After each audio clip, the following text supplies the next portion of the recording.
I think it's still Tuesday. I do. I think it's still Tuesday.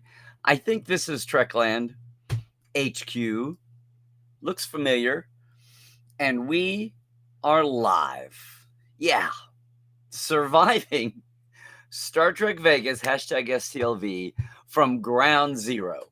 My Ground Zero. Episode 411. Can you believe it? Of Trekland Tuesdays Live with me, Dr. Trek Larry Dmytryk, coming at you here for the first time in 2 weeks. From the home of Trekland, and yes, Trekland Treks, your customized away mission somewhere across Southern California. Your decision, my guidance, my concierge leading you. What an awesome day we'll have. Ha ha ha. Yes, welcome back to Trekland Tuesdays Live here. Hopefully for a little sanity, clarity, and a bigger picture in all things Star Trek. It's so good to have you back. If you're one of our veteran Trekland Tuesday livers, our TTLVers, I'm glad to be back with you. I'm sorry things just got so squeezed. I couldn't do a special Monday a week ago. And we're running a little behind today because it's just a you can hear it in my voice, but then what else is new? The week after STLV. And the thing about Comic-Con, and even more so Star Trek Las Vegas, is there's so much reporting, so much tweeting, so much posting going out on fans networks and boards, much less the legit fan media, much less even some actual legit news media, the mainstream news, that it's kind of hard to not feel like you're there. And I even found out from our friend and longtime Portale, Brandon Coles, in Eastern Kentucky, where he watched most of Strange New Vegas. Strange New Vegas. I guess it is a strange new Vegas. It's a strange new way to see it. Although off and on there have been virtual reality streams with avatars, live cams over the years. People have tried it. This year it was back. I think they had some hiccups on some of the panels, but some of them came through. Yes, I'm babbling because what else do you do? This is Tuesday. I left here a week and 4 hours ago from home to get to STLV, which number one went back to 5 days this week. Look, I need to say a shout out to everybody who's watching us today. And yeah, you veterans, you know what's going on. But I just want to say too, if you're finding your way to Trekland Tuesdays Live for the first time, thank you. I'd love to know how you found out about TTL here, the streaming. Is anybody here watching us for the first time that I talked to at Vegas just this last few days? That's awesome. Here's the thing. Let us know in the chat. Wherever you are in the world this time of day, hopefully it's still visible in Europe. We're not too late today. And jump in. There's so many good people in the chat already. Let us know where you're coming from. How's the weather? How's the trek where you are? Are you coming home from TTL? Are you coming home from STLV? Are you still in Vegas? There might be some crazies. I know Monday is the big traditional, unofficial, but big, caravan party. The tent party at poolside. Everybody goes out. A lot of people hang around and decompress on Mondays at the big Rio pool out back. Catamaran. Yeah, that's what it is. No. You know what I mean. Wherever you're coming from, I'm so glad you're here. And look, I'm going to talk today is a theme post. I think we have a guest coming next week, so we'll see how that goes. We may have more guests than that over current weeks because, as always at Trek Vegas, it's not just about what's on stage. It's who's in the exhibitor room. It's what's being said at the bars and in the private dinners at night, and what the fans are saying. And I say this with all kinds of respect. It's amazing how fandom has stepped up. I guess there's always been a leadership class or an aspiring. It feels like in the old days, there was a lot of earnest fan leadership and organizing. Sometimes it was more about ego than getting something done. But there's always been, out of sci-fi fandom, always been what the old fandom acronym was, SMOFs. SMOFs were secret masters of fandom, the fans that did the room parties at night that you didn't hear their names. But there were also BNFs, I guess today these would be hashtags. BNFs were big name fans, right? Like B. Joe Trimble, like Joni Winston back in the day. All the zine editors, the big time zine writers in the old early days in the 70s and 80s. And I'm proud to say I think we have a wonderful class. So much activism, Trektivism, if you will, on so many letters. A lot of the actors and creatives joining hands with fans. I mean, this is nothing new. You could, and now we have socials, much less just the internet at large, to showcase all that. So there's so much going on. It's just exponentially grown every year. So again, if you're in with us here today, I'm going to go on just some perspectives on STLV today. Thankfully, you've read a lot about it, what was going on. So look, I'm open to talk about things once I get off my rant or two. I'm not ignoring the chat. I will even circle back and get back to it. Just want you to know that please join me on YouTube most of all. Number one, it helps my metrics, which are baby metrics because I got into the YouTube game late. But also, when you're on YouTube, you see all the comments from everyone. Excuse me. Got to watch it today. If you're on Twitch, you will too. But if you're on YouTube, you can help out with throwing a little cash if you can. And I don't monetize this really. We have our wonderful Patreon folk. And apart from that, we have super chats here. So if you have a question you really want to see as I go through, throw a little silver my way on the super chat system on YouTube, and I will get to you. Hi on Twitch. There's always a few there. And if you're on Facebook, yay, that's where I started. But you're only going to see the Facebook comments. So if we're talking and I'm showcasing something that's YouTube, you're not going to see it. Just to say. So welcome to everybody. Oh, and I should say too, if you're watching us later, not live, but later on YouTube, please keep it going. You can get into the conversation, leave comments, do all the stuff. Something perks your interest here. Maybe someday you can join us here at Tuesday 1-ish, he said, looking suspicious. I know. 1-ish Pacific, 4-ish Eastern, and 9-ish UK time, and 10-ish Central Europe. And I forget when, early in the morning, on the Aussies and the Kiwis and the Eastern Asian folks. So yeah, sound off here. I'm hoping a lot of you that are here today, maybe I saw over the weekend. I would say travel safe, but hopefully you got there. So a lot of folks, it's always a pleasure to see. And of course, my Portales, we always have a live dive meetup. People come by the booth if they're just here in our circles, in our communities. I have to say, though, and a lot of you may have seen this coming, I saw it coming, but I still wasn't quite ready for it. This year, my own goals were twofold. One thing was dealing with Creation's goal of, as people kept talking about going to 5 days. Well, us veterans of at least 10 years, remember when STLV went to 5 days for the 50th. 10 years ago, they expanded to 5 days and stayed there until pandemic. And then we kind of limped back live and just went back to 4 days. Well, this year, the decision was made to go 5, which means that Con Eve went from Wednesday evening to Tuesday evening, which meant that our landing party was on Tuesday evening. And overall, it was great. It was exhausting 5 days. Interesting overall take. Tuesday night, things felt very low. Wasn't sure if our generation of fandom, the last 3-4 post-COVID, post-pandemic fandom was used to the idea of 5 days. It picked up eventually, but Tuesday night, nothing really, but Tuesday night. And there was programming. Boy, Bonnie Gordon, if she couldn't explode on the scene more than she has already, really brought it home. I know she was thrilled to sing on the gala night, one night concert. So many of the stars and guests were performing. She sang duet with Anthony Rapp. I love you, Bonnie. It's just amazing to see you finally get the attention. And, she's insane as a host and cabaret singer too, but just knocking it out of the park. And, being funny and comedic and doing bits like the comedy magic. So this is my little... I said 2 words to her all weekend. So this is my love letter to Bonnie here. But she was not alone. I barely said two words to a lot of old friends, especially on the actor backstage side.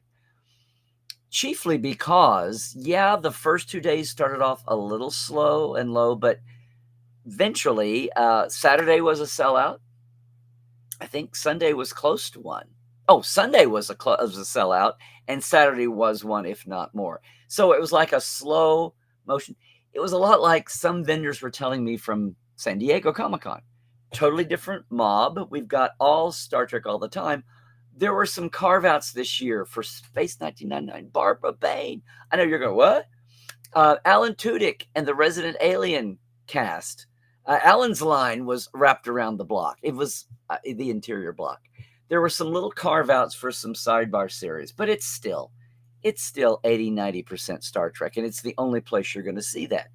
I'm on a roll here because as the weekend started, things felt a little, not depressed as in mood. Everybody was bouncing off the walls, but it did feel lower in numbers. And then Friday that picked up. And then just as same but different San Diego, some of the dealers told me that a lot of bodies Saturday, but not so much retail sales happening. Now, maybe that was because 3 panel rooms, the big, the middle, the lounge, the main, the secondary, the DeForest Kelly, the Trexpert stage now were active, and the lounge was very active. And people were doing that. People were saying their howdies that just came in from Saturday. Apparently, Sunday was bonkers in the dealer's room, and people scooping up those last day specials. I don't know. But there were some concerns early on this year. It seemed whether people didn't get the message about 5 days or we were all braced to lose a lot of our foreign fans. Many, many, many Canadians, those 51st staters, don't get me started. A lot of them did not come on down, including my buddy Terrace. Because my big news for the weekend that we could say so far was the return of the Geek Nation tours. Woo! Exploring Trek sites, the big tour. Next year, back to the week before, Vegas. We had some indecision the way fandom had some indecision here for a while. I mean, if you could even get the QR code there. Or you can just go. I need to get the links on my site now. But you can just go to geeknationtours.com. It's one of the spotlight tours at the top. We're bringing back the multi-day tour. We also got guests. We have a few more to announce. See? Boy, Bobby Clark is still in there sharing what it was like to be half of the Gorn during Arena, and some others. Love for, if you're thinking about it, start saving your pennies now and join us. We'll also have the 1 day out to the Valley of Fire next year. And I'm going to have Terrace on here because he didn't get to come with us to Vegas this year. He was joining in basically the sentiment of Canadians staying away. I was thrilled to see a lot of our foreign friends from the UK, from Europe, from Austria, from the UK. I said that, Germany, Australia. But I think there was a lot of depressed foreign travel. I think there was a lot of depressed numbers from the East Coast for all the reasons currently political. But it did pick up by the weekend. So just numbers-wise, that was an interesting turn during the week. The Tuesday night, our landing party, I thought was a little depressed. And I was like, wow, is this the weekend going to be? I thought, you know what? Bonnie and her magician were doing their show for part of our overlap time. That was low too. I was hearing reports that everything was a little slow moving Tuesday night on Con Eve. Of course, we started the landing party when there was nothing going on aside from standing in line and vendors setting up. And just the last couple of years, they've added back. So there's that. And the numbers did pick up until, again, there was a sellout Saturday, a huge sellout for Sunday. Why Sunday? Because that was Shatner's day. It's just almost a tradition going back to the early shows in the Grand Slams in Pasadena. And the captain was there, 94, I believe. And also this year, for the first time in 9 years, Scott Bakula made an appearance. I think those 9 years have been interesting, aside from the pandemic. But, Scott's done NCIS New Orleans, he's done Men of a Certain Age. He's done some other roles, got out there. I think he's even done a show or two. And I don't think he was ever not thrilled to wear his Star Trek skin and not thrilled to be a lead captain. But I think he was still of the position where he wanted to make sure and had plenty of other, and even apart from Quantum Leap, right? And he looked in fine fettle. Now, here's the thing. I had almost like my own track this year. I will show you.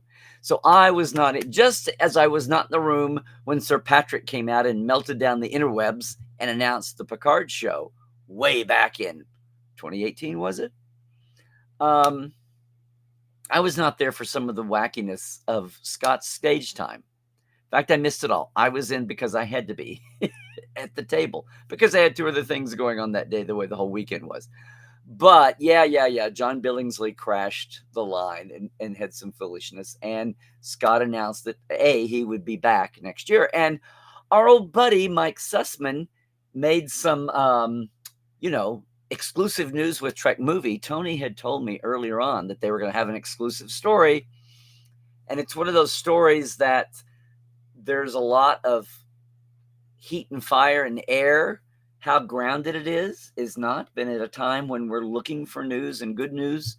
It was exciting. And that may have been one of the biggest news stories to come out of Star Trek Las Vegas, that he and Scott had been working, among other things, not Trek, exploring the idea of a Star Trek President Archer because of the bio screen that on the spur of the moment they threw into the end of Internet Darkly in the Mirror Universe, but referring back to Prime, that Archer was kind of like the George Washington. He led the armies against the Romulans or the British and was elected first Federation president in gratitude and served ably to launch the new government. It's a real George Washington corollary that was kind of cool.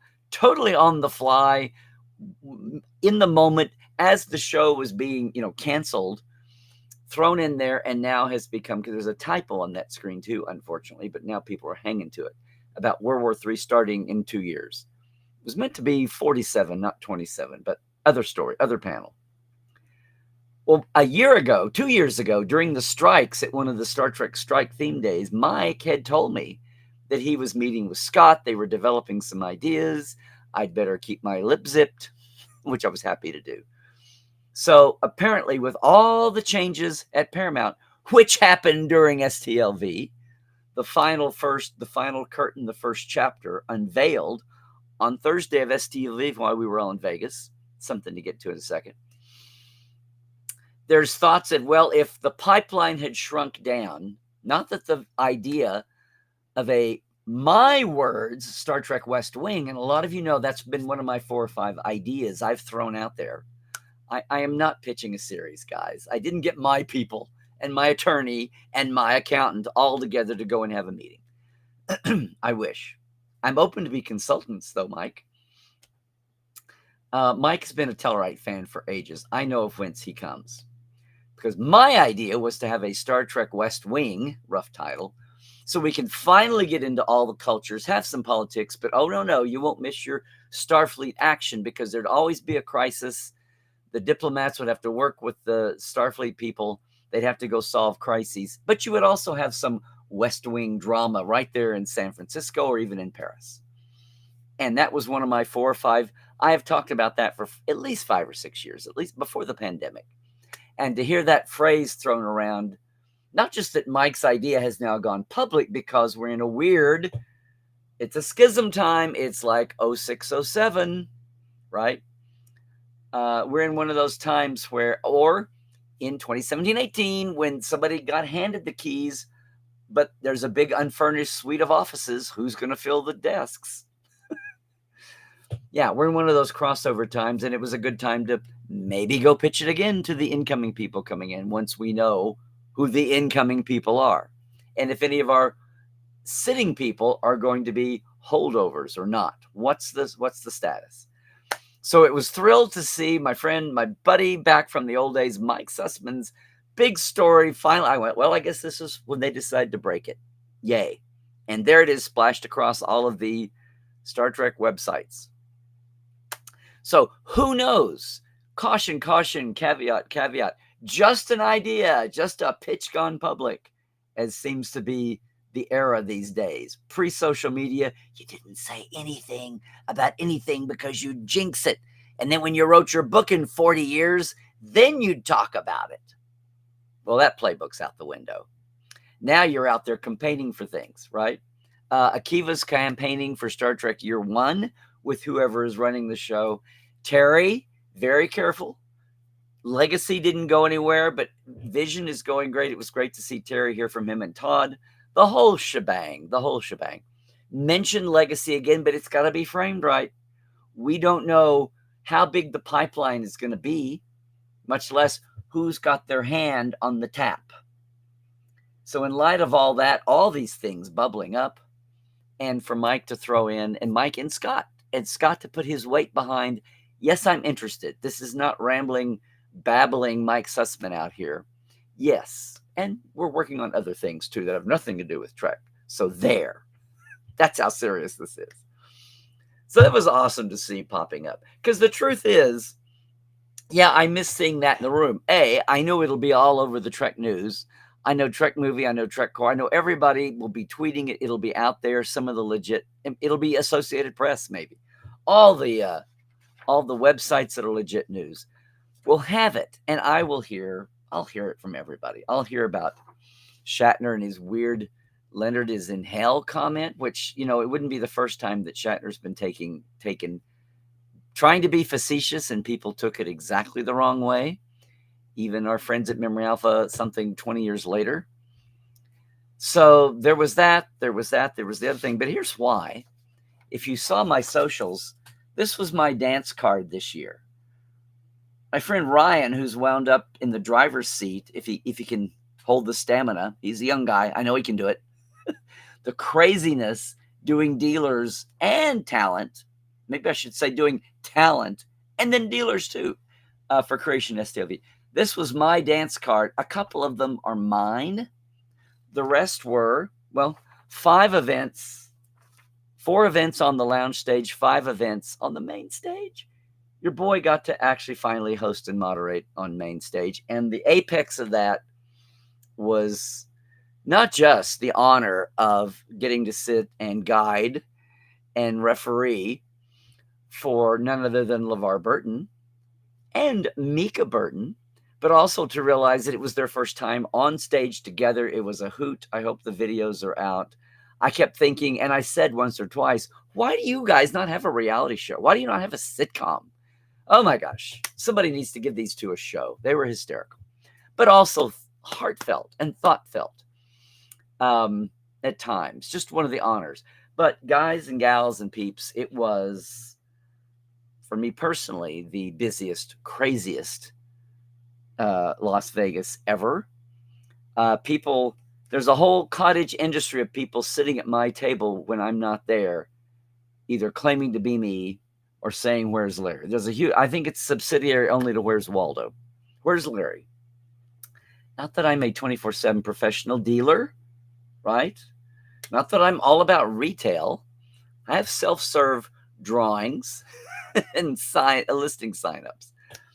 But for all the ridicule, for all the ribbing that I get for not being at my table, it was half that this year. It was just the way it was. And no, this boy was in bed. The latest I was in bed was 2 one night, 1 o'clock, a couple of nights. I was in bed at 12:15 after exploring all the avenues.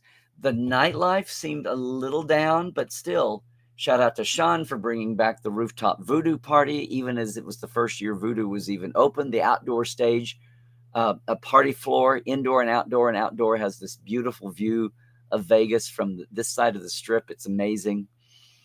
There were a lot of traditions still coming back to STLV, and so many new people. I think let me think about this. 1 out of every 3 or 4 people I talked to said it was their first STLV. At least half of those people said it was their first big fan event ever. Not a Comic-Con, not their local little regional city con. They just make the leap and come to STLV. And it just blurred together after a while. But at least every day of the people I would talk to, hopefully new faces, at least 5, 6, 7, 8 people of the day said it was their first one. A few people said it was their second after last year. So on one hand, things feel very healthy, even with all the weirdness about travel that I was worried about, even by Americans. What it did was I found myself not between stage time and trying to lean in with seeing a lot of fans. Didn't get to see as many of our behind the scenes folks as I normally do and talk to them. So if you were watching my channels, I did some live. Of course, we did Landing Party live. You might have seen that it felt a little understaffed. And no, they weren't all down at Bonnie's magic show assistancing, or even the Roddenberrys playing. I've spent more time on stage with the Roddenberrys ever before and backstage, which was a hoot. No, it was a Vegas like no other. And I say that from my perspective. Met some interesting business prospects that might come up that maybe we'll hear. You all will hear. Some of it's just private things, maybe a couple of publics. Very thrilled to work with different people on stage. Brian Volk Weiss. I think we're going to do a project or two together, but just watching the debut of his action figure line, the Cells line, and how thrilled people, it's a huge seller. It's amazing that someone who comes out of TV and film and comedy specials, media, the most hardcore you could be about media was if you actually sell DVDs. To go into hard goods like action figures, figurines, and start soft, but try to provide things no one has seen before, and start with comedians and these other franchises, land Star Trek, and now to huge acclaim. Huge acclaim. I can't wait to get my Rachel Garrett. My Trisha Neal, Rachel Garrett from the Enterprise C. They've got you saw it coming out of Comic-Con. He got to repeat it. He got to unveil the Aaron Eisenberg. He got to unveil the Nog figure here. Just so many. I got to meet our friend Stuart Marr. Oh boy, my cherry tree. They're gonna kill me.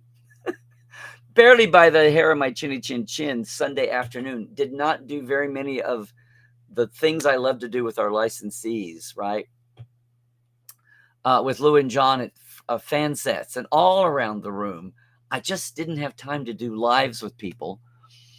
But I did with Martin. I did with Cherry Tree as they were shutting down, if you saw that live. But we did a couple of funky things. I've also got incredibly embarrassing but funny more video of John Billingsley on a Sunday rant, a rant for good that involved Bonnie and our friend Melissa Longo, and even me, thanks to a friend who took my camera from me when I was videoing everybody else and got sucked in. So there's goofy stuff, but guys, gals, peeps, you're going to be seeing things in waves coming out of Vegas. Of course, what about the actors, the cast? Yeah, the panels were, it was the 30th for Voyager. They instead of having all of them sitting there and having little bits of time, they did same protocol as on the cruise. They basically split the cast in half, and you may think that's a horrible cheat, but they did an overlap session. You've seen the pictures where everybody was, and I mean everybody was on stage together. I don't mean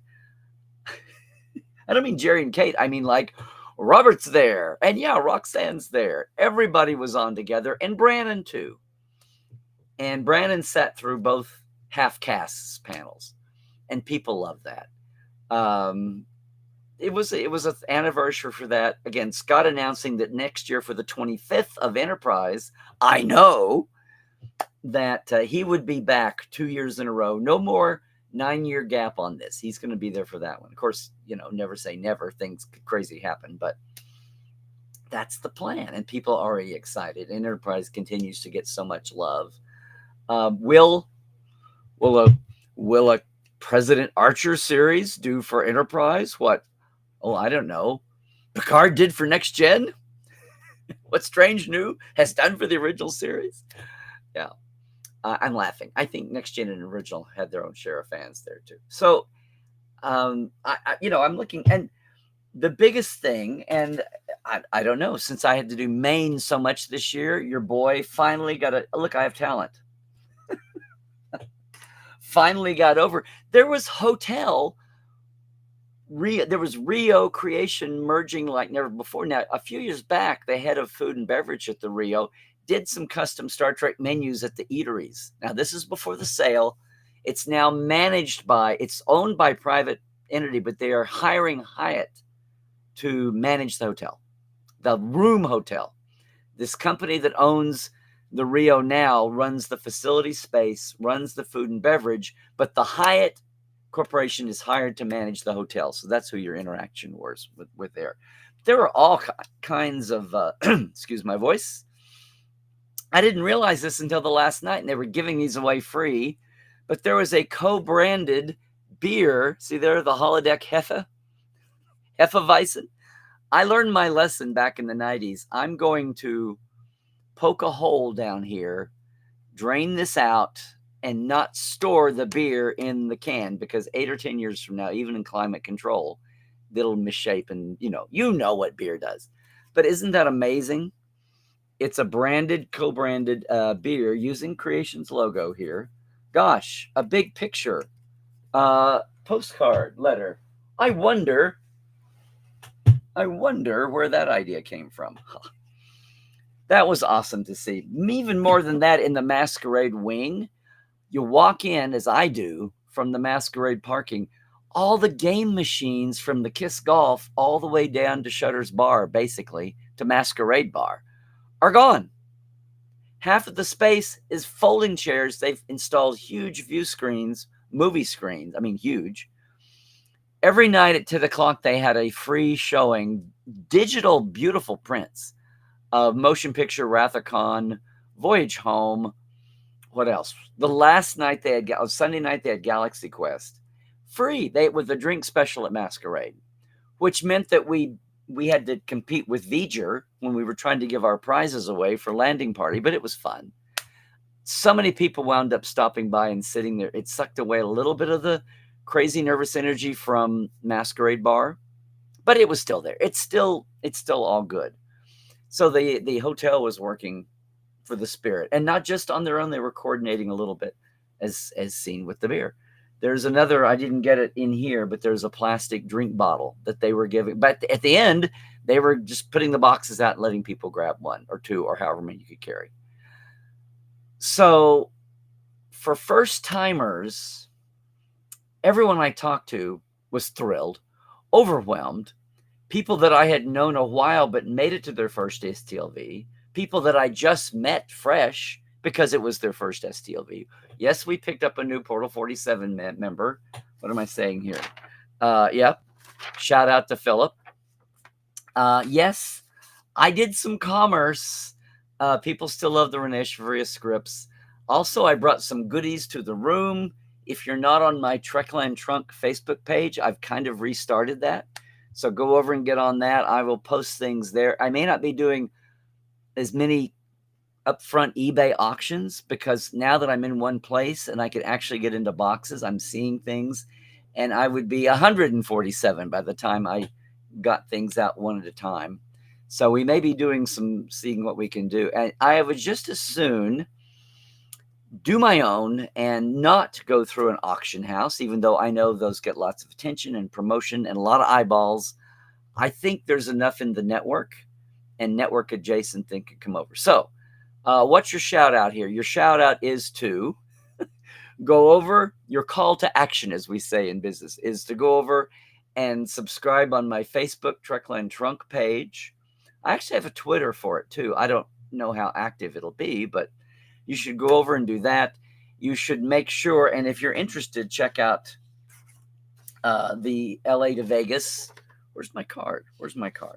Our tour card for, good grief, I'm confused. Nana, are you confused? Yes, Nana is confused too. No, Nana's never confused. She's on a stick. They gave these away out during Mike Westmore's panel where she jumped in. They had plenty of these left over for folks. So sorry if you didn't get one. I only grabbed one. No prizes for me because that's too good to keep hold of. Yes. Your Trek Sites Hollywood STLV, or as we hashtag it, hashtag LA to STLV. If you're interested in that, please do it. Geek Nation Tours is where you want to get to. It's just limited to 18 people. Has to be 13, can't be more than 18. We've already got at least 5 or 6 or 7 ready to go of veterans and new folks, couple from Australia, in fact. And the parts I don't always get to, but I know it's there. For instance, there's not been a Roddenberry present because reasons the last couple of years, except for the Roddenberry Patreon, the Mission Log Patreon gang, who always throw a huge room party to celebrate and to thank the Roddenberry podcast hosts, of which I'm actually one. Thanks you to Trek Files. I mean, there's always a great party. They always have all kinds of fun stuff, the little cups and things this year. So shout out to Paul and Sandy, and I can't name everybody, but it was so great. This is my third year, I think, to actually make it by. And I even went to the 2 days later.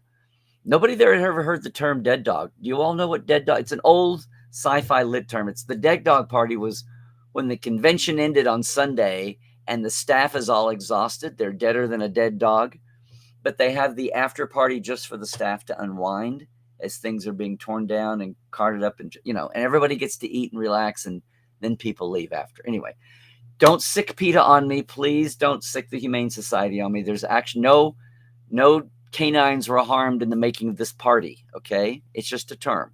And that's not even what anybody at STOV calls. This is old school LitCon fandom, okay?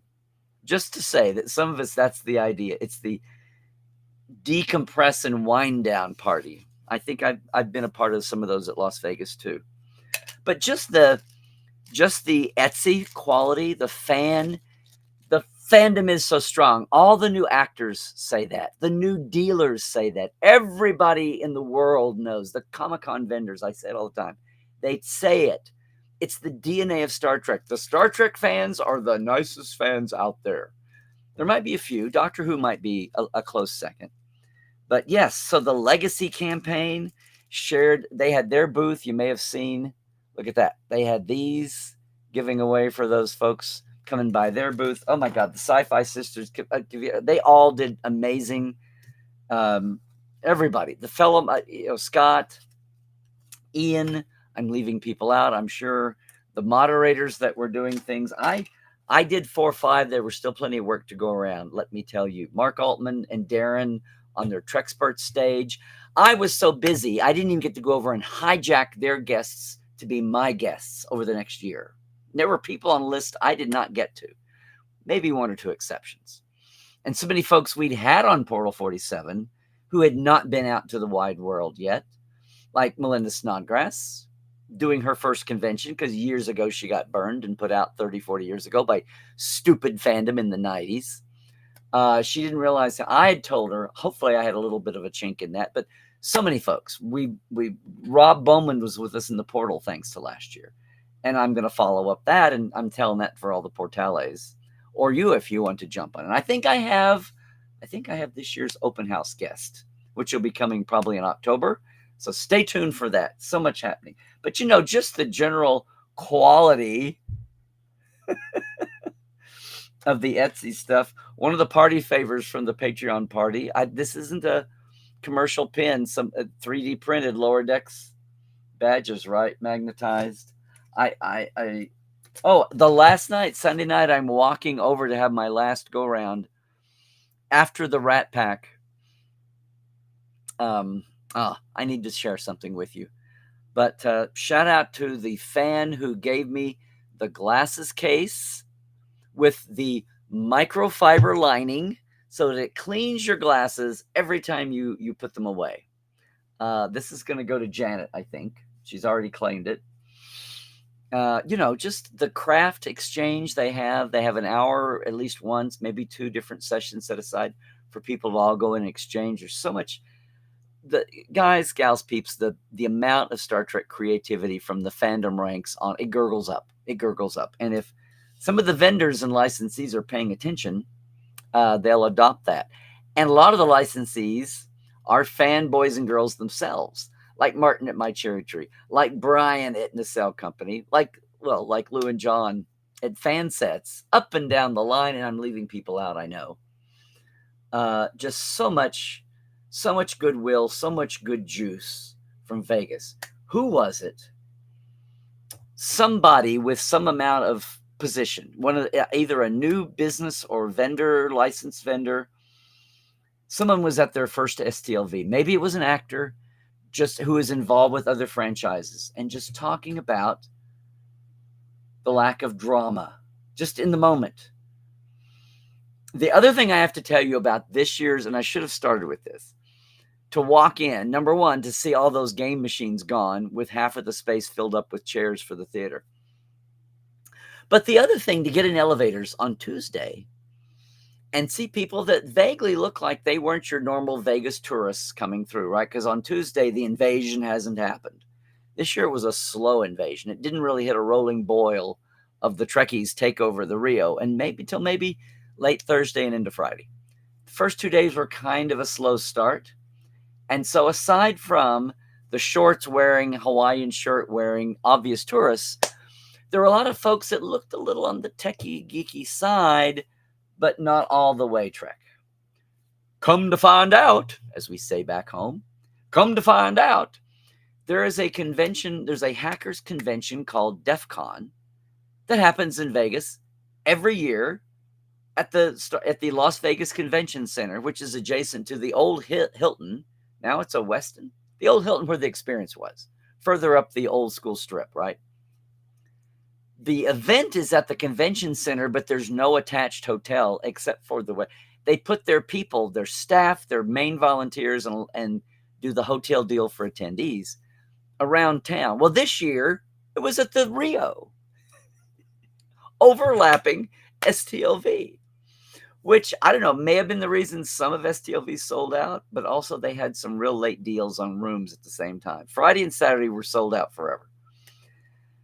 But it's so odd to get in an elevator with people, and some, people are always elevators, but Trekkies jump in, and especially if you're wearing your pride on your shirt somewhere, or even your pride in your Trekkie pride, whatever the spectrum is, you've got your Trek on, screamingly obvious or even subtle, a pin, whatever you're doing.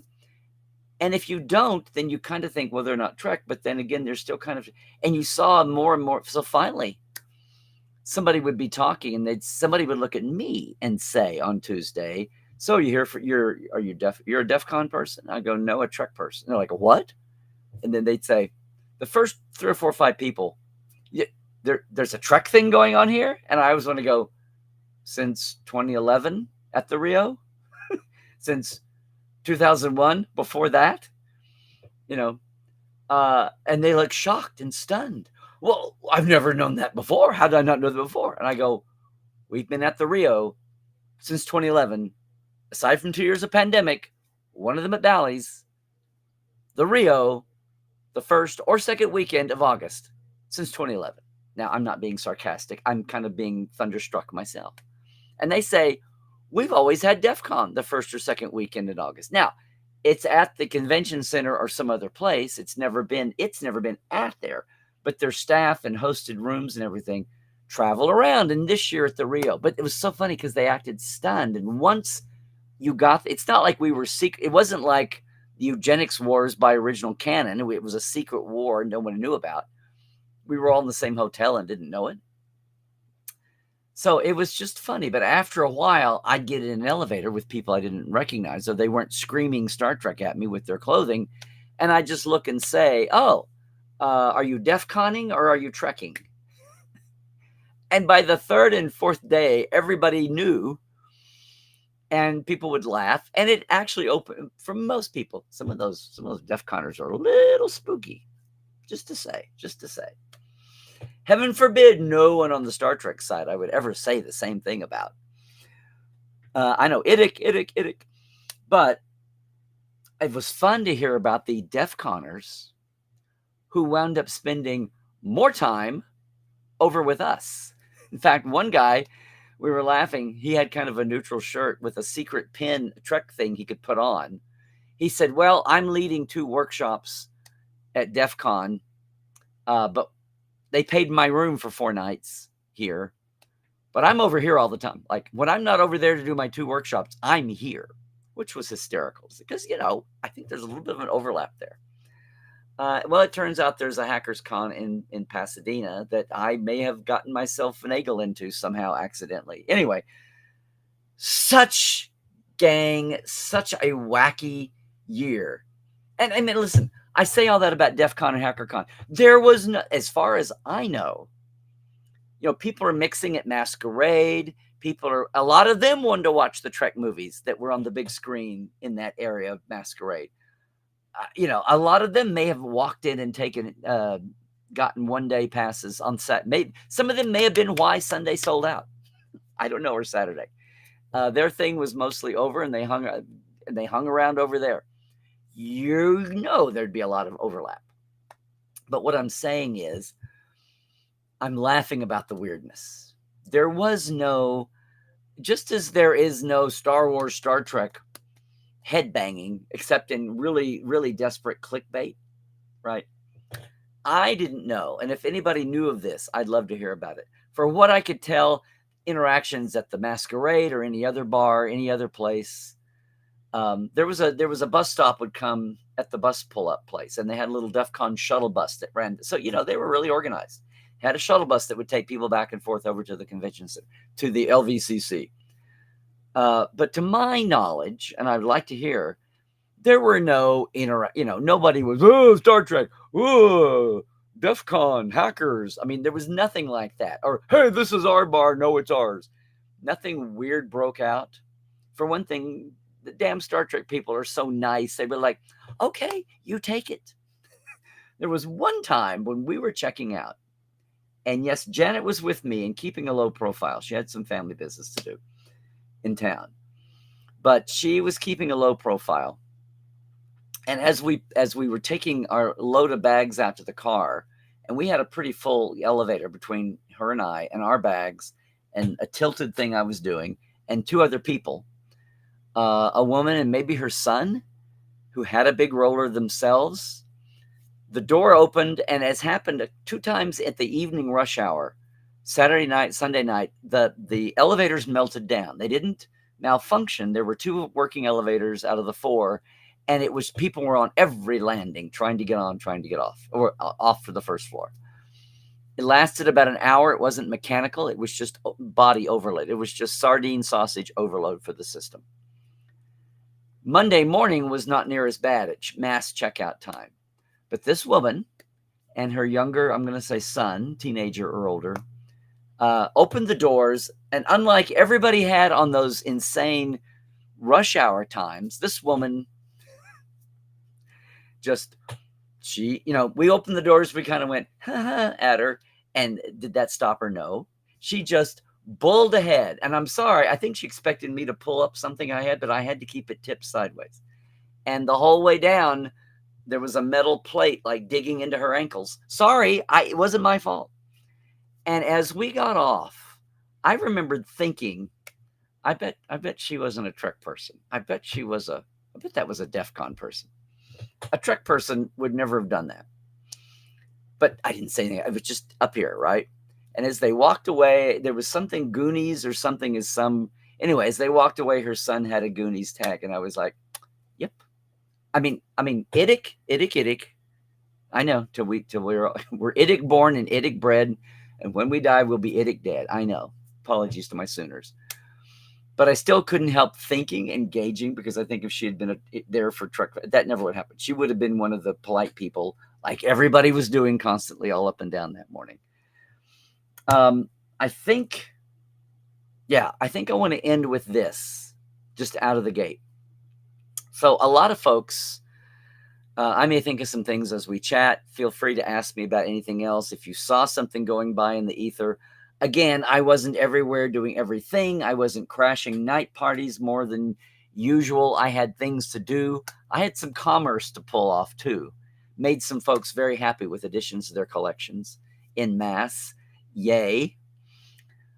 But one thing I was curious about, and I hadn't even had time to check in with some of my best friends about it. But Wednesday, what typically happens late Sunday, as long as the Rat Pack has been the Sunday night closing show from the days when there was no closing Sunday night show and things just ended at 5 or 6. But in the last 10, 11 years, pandemic-ish, the Rat Pack has closed the show, and they always have their old favorites, and they always bring new things. And, Max writes 3/4 of those. The parodies, the really clever things. And a lot of you may know, a lot of cruise people are at Vegas. And again, I was very thrilled and honored and gratified to be a cruise guest this year for the first time. So a lot of people knew me for the first time from the cruise. Not anything I'm doing here, not from TNG Companion, not from Stellar Cartography, not from the Communicator magazine, not any of the old stuff. They knew me for the first time from the cruise. So yay, awesome.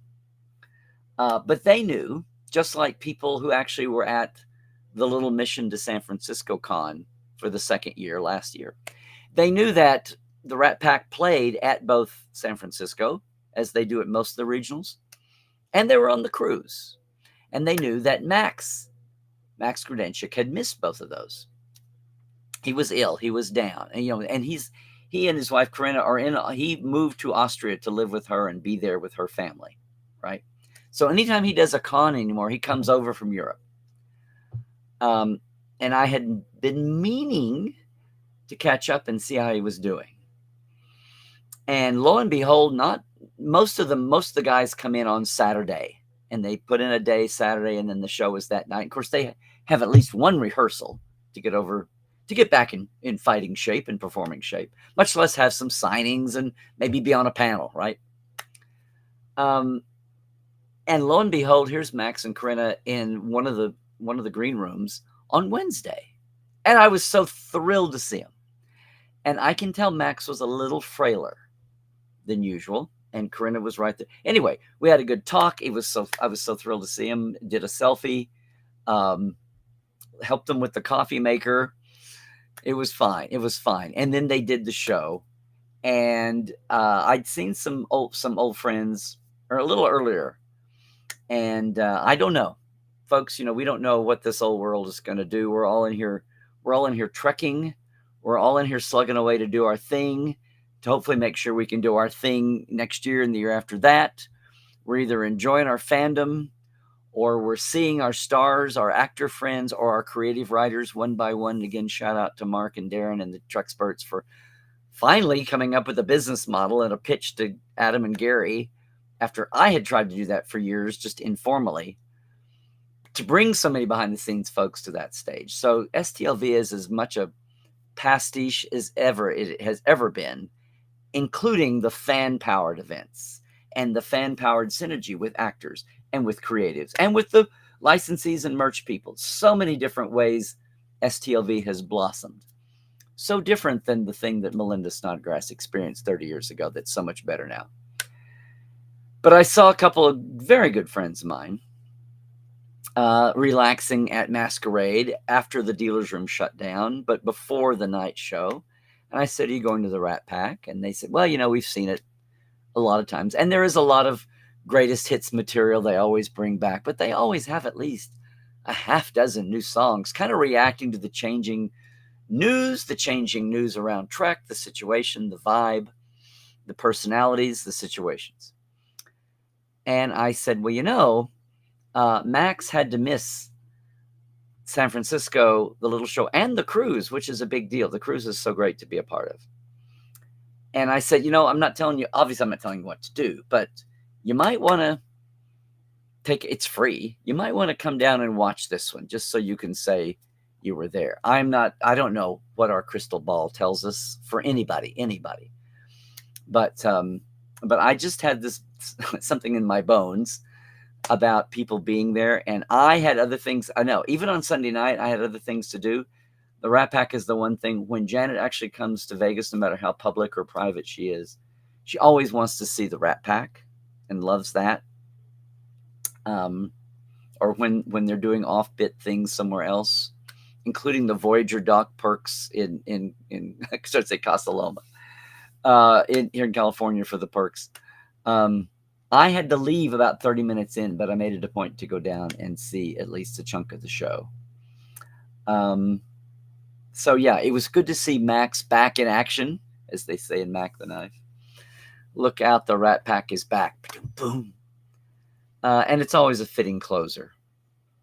Not counting, of course, the cabana party by the pool by the fans. So yeah, for me personally, I was pushing boundaries I've never pushed, gave up on other things that I usually enjoy doing. I still will. But it was very gratifying to pull off as much as I got to do on the main stage. So shout out to Ryan, who's now the talent person for creation and wrangling all that and probably having silent little nervous breakdowns dealing with all the, I would almost say, hundreds of bodies and schedules and egos and agents, all of that you have to deal with, plus the dealers. So if he's looking a little bedraggled this week on all of his shows, you might know why. And Anne Marie for doing the lounge stage by herself really this year and having a great time there and getting to bring some of whom I've had on Portal, but the lower deckers. So shout out to Duncan and Glenn. I'm gonna mess up here if I don't. Jen and Cricket and Evan, and I'm leaving somebody out. Oh no. John. I think I got them all. Extras. Oh, excuse me. Background performers, because extras aren't in the union, background performers are and have to be auditioned. So the very reason I've done what I do, the thing I love from the companion, the reason I do Portal 47, the reason we do the Trek Files, aside from being invited to do that by Rod and John, was bring these people to life and bring their stories to life for fans and to get their stories recorded and on the record. And we had a great panel. Their first time, they were like kids on Christmas morning. They were just on cloud nine. They'd done conventions before, but in very limited bits and pieces. So that was amazing. The guest stars that I got to see once again or meet for the first time. Daniel Davis, Elizabeth Dennehy, getting to meet her finally after all these years and work with them a little bit. And I'm leaving things out, I know. But just all of that was really pushing an envelope for me. I did more upper level performance hosting and also upper level commerce than ever. So if you were at Vegas and it felt like I was away from my table more than often, even on the jokey level, I was. I didn't even say much to I had Olivia next to me on one side, her first Vegas, Jeff Rector, who's done 47 million, no big loss. I say that for it was great to see so many folks. Glenn Swanson, who we had as a guest a few weeks ago, I let him get away Sunday again and still we didn't have lunch or a drink together. Just phaser me now. And so many other people. And I'm just telling you all this from my little corner of the world. Everybody's got their own, whether you're a fan or an actor or a licensee or you're a mix of all three. You're running the show with creation. I had some friends who were working for creation the first time and having a blast and seeing it from their side of things. Never said hello to Gary this year. One time, a hug from Adam on the run, checking on a room availability. Anyway, crazy. It was STLV. And I just hope that, of course, the vast majority of fandom, much less the world, weren't there live. I know they had the virtual panels going, which is a big chunk of what the formal program is. But I hope also with so many fans posting and so many folks doing lives and all of that, that everybody got a taste, live tweeting. And that includes the web press, the Trek press. And yes, that includes shame on me. I did about 3 or 4 lives. I don't think I've posted a single damn photo yet.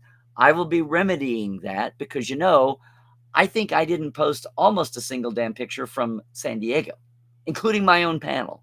So I'm going to be recuperating this week, and I'm going to be catching up with that. But oh no, it waits for no one. Tomorrow night we have our regular Ask Dr. Trek roundtable for the Portal members. Yes, we had our Portal 47 live dive this year that had to be more splintered than ever before because people were it was crazy. Always good to see everybody live. Of whatever stripe, you are. But yes, I'll be here. Hopefully, I think next week we have a guest. I know we have a guest next week. We'll be announcing that right here. But it's another pause to say as we recuperate and move ahead and head into late summer. And I know Salt Lake Salt Lake Expo, Salt Lake, the Phoenix and Salt Lake went different directions. It's Phoenix Fan Expo and Salt Lake Fan X, right? That's happening. New York Comic Con will be around the corner in October. I know the studio treats that as semi whatever. I will share you. I'll leave you with this. I lied because I didn't do a full show on this. A lot of folks are worried about what the Ellison.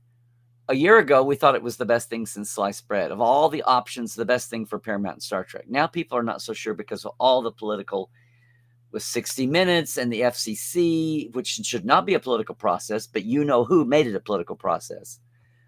Just to get the damn thing done, and people are worrying about, Paramount must lose its DEI mantra, its procedures and all of that. And Ellison being a corporate mogul. Well, David Ellison, the son, went to film school and was going to be a producer and an actor. And after 2 or 3 movies he made that were okay, that had other legit actors, one of them fairly notable, he decided that he should get over his own ego and not pretend to be he was going to go into acting. He should just stick with producing and getting other people out to look good, tell great stories. And I have a glimmer that if he had that much self-awareness and insight, even 10, 15 years ago, that he's not going to go quite off the deep end as some people are worried about here, that he's just trying to get shit done so he can get stuff done. And then once he's got the keys, he can go. And I'm not saying this is an absolution. I'm not looking at a crystal ball. I'm just saying that as I know people are worried about what this means for Star Trek. And I'm just going to say I've talked to licensees getting the trickle-down effect. And the way they've had to been writing the way this whole thing about who's going to be in charge and when does it change and kind of treading water until the change happens. Things are frozen. It's frustrating fans. People want to know where the movie is. People wondering about Alex's contract renewal, futures for the series. We've been talking about this for months. It went from will Sherry sell to Ellison to when will the world be allowed to resume its normal flow. The vibe I got as a parting shot here, the vibe I got was so far so good that people who are on the extreme end of the worry spectrum may not be so worrisome. Someone I trust very much with his own slant and investment in Star Trek and other things said that Ellison coming in may be the best thing ever for them. And no, I'm not talking about someone who wears a red hat 24/7. I'm talking about somebody who is a fan, has a company, and wants to keep Star Trek Star Trek. And their initial assessment is not from sitting in rooms with David Ellison, but from the people, the trickle down of the different departments, right, that are happening. Everything from TV and motion picture and streaming to licensing to promotion, the whole corporate structure, is that Star Trek's going to be okay. Now, how big will the pipeline be? We'll see. But Star Trek won't go away, and it won't fundamentally not be Star Trek to our worst fears. Like, well, if it has to stay Star Trek to be Star Trek and has to go away for 10 years to save it, then we're up with that. We'd rather do that than have something that we don't recognize with Star Trek slapped on it. So far, so good. It's just going to take a while for all the new people to finally get into place. Apparently, there's another round of cuts coming across the board that, everything from sports with CBS News and all that. If you watch those headlines, and I'm now subscribing to Puck and some of their media folks keeping up with their Matthew Belloni, or Bellany, whatever. There's another round of layoffs coming still. So we'll see who survives. But we will see what happens.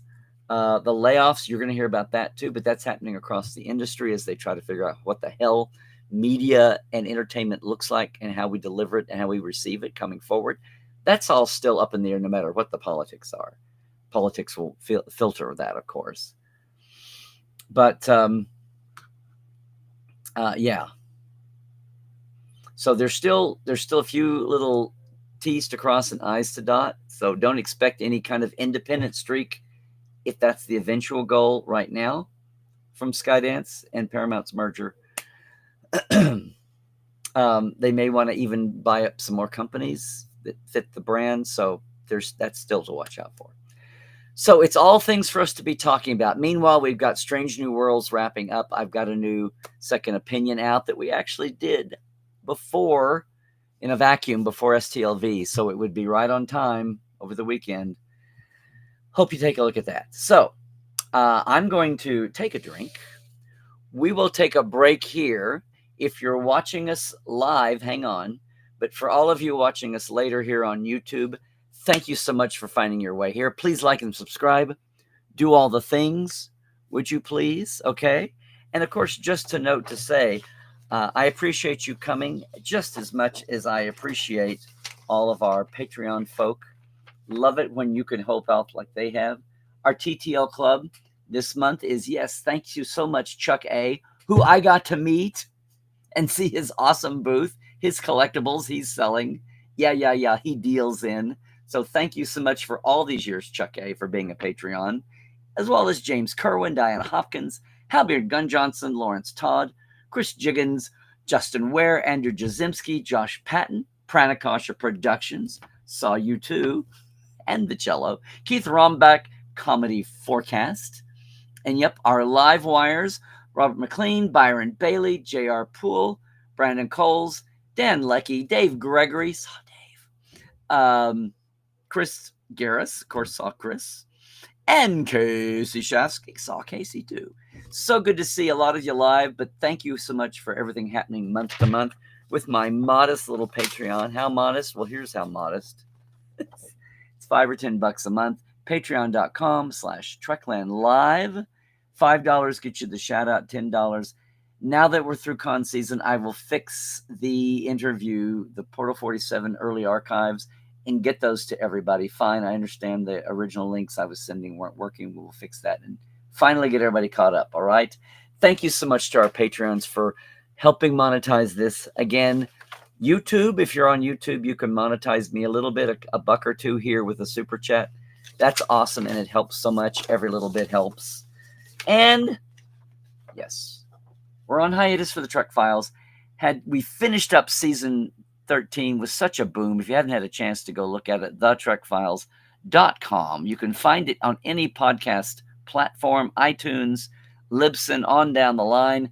But you can find the doc and the synopsis and the player right there on thetrekfiles.com, our Memory Alpha page, with the hot links back into Memory Alpha right there handy for you. You can scroll the whole thing with the document. And, of course, if you want the community for Trek Files, I mentioned the Patreon party. You can join the entire Roddenberry Mission Log Patreon for as little as $1 a month. Their Patreon. Go to Patreon, just look at Mission Log. You'll get there. $1 a month gets you access to all of their live shows, plus the message boards and communities. And that includes now the Trek Files and on my live show with them for a couple of hours every other Monday, which we actually did Monday last week.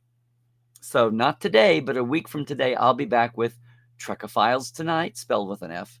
So join in the Roddenberry again, $1 a month. You get that. Plus you get access to all the Roddenberry shows, groups, and support. And a lot of fans who are running live shows that have a little community quite apart from that, adjacent things. It's a lot of fun. It's a huge, huge community for $1 a month over at patreon.com. Hopefully you can afford $5 with me and $1 with Roddenberry and get the best of both worlds without the danger of assimilation. Other than that, gang, if you're leaving us here on YouTube, thanks. It's Larry Nemechek on Blue Sky and Twitter X. Larry's Trekland on Facebook and Instagram especially. Don't let the uglies take over Instagram, right? Let's keep our pretty pictures going and our fandom happiness, our fandom uplift. Portal47.net. Yep, I got a new member this weekend. I've got to do the drawing. A lot of folks in the drawing this weekend for 2 free months. Maybe if I do it near you, you can get in that too, or just check it out at portal47.net. Would love to have you in the backstage pass all year long. There's no post-con depression. We've got a mini-con all year long with portal47.net. So having said all that, folks, I saw some alerts about some of the spikes and some of the things. No one's dying of COVID, but they're still out there. So please just, stay happy, stay well, do all the things. And boy, stay woke, check the sources, and trek well, everybody.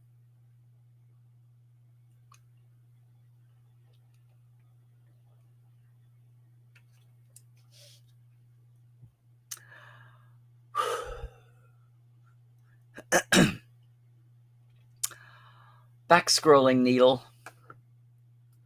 Okay, I need some more. Hang on. And no, I'm not breaking into this, even though it is a Hefeweizen.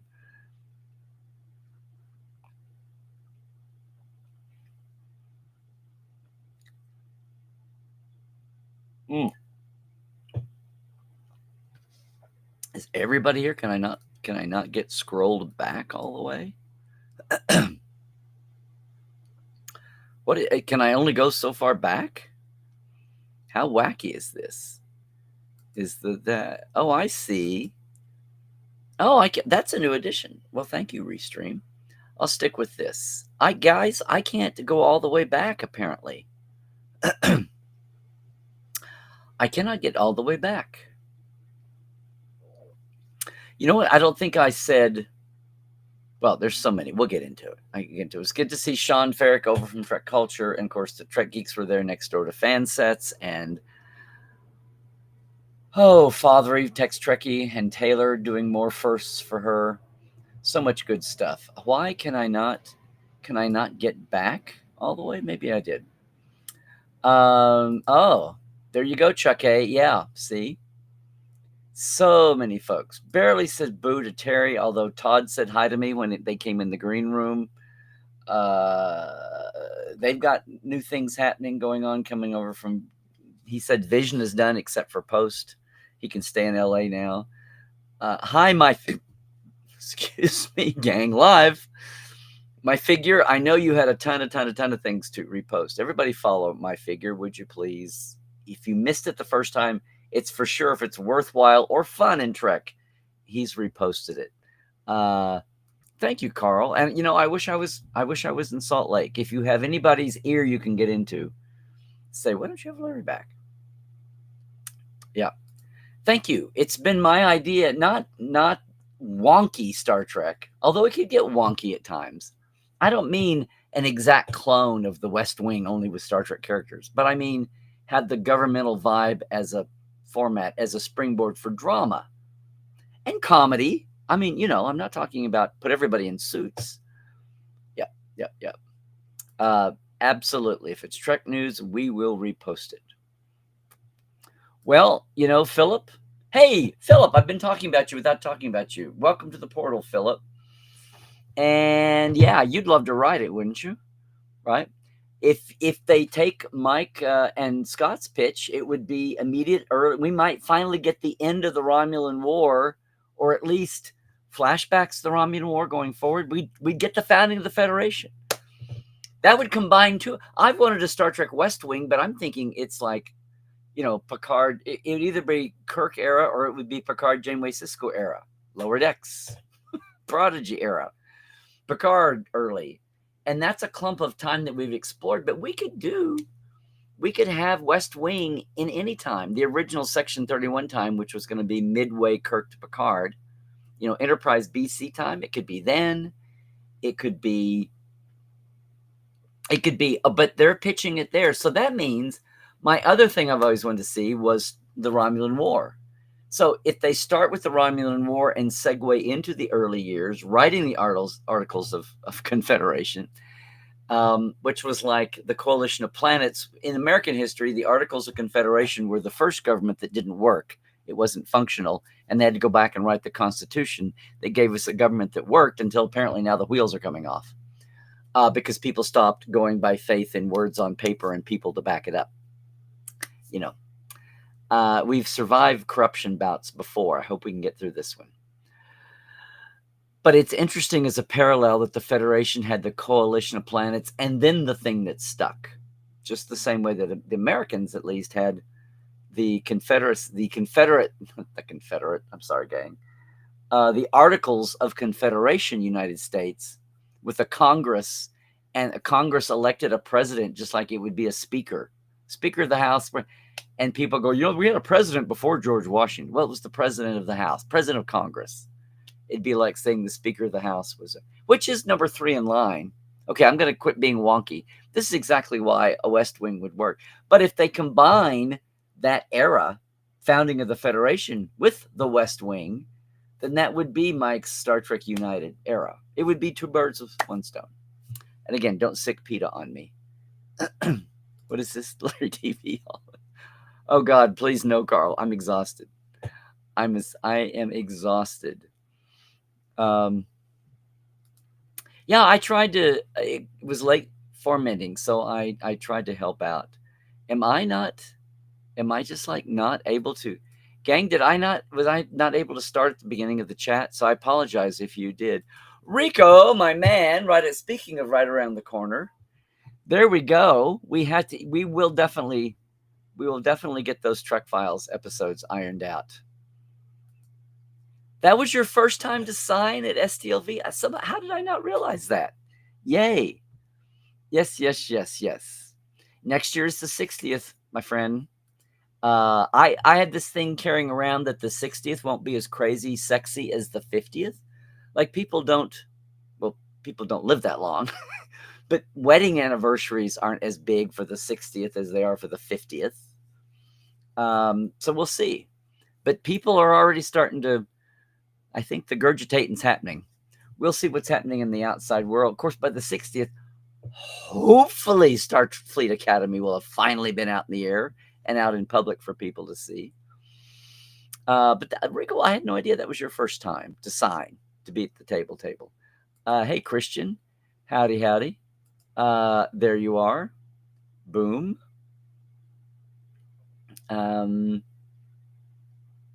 Yes, he is. My Figure Universe. He sure is. Brian came by too. He's big time fanboy. I can't believe he made his bones in TV and documentaries and comedy specials. 30 years of doing comedy specials, from the comedy side transfixing over to producing them. And there you go. In fact, I'm going to can I screen grab this right here? Screen grab this right here, because yeah. Now, I let up on my mouse. Let's see how we're doing here. Can I do this?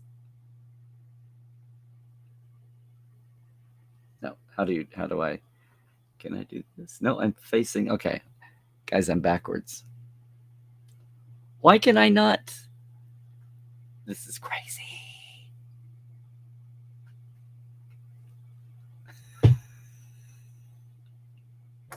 There. It's wackier than some of the things I've done during Portal. What are you saying, Jim? Oh, there you go. Yes, we took a picture. Jesse was there. Yes, you guys were table mates, right?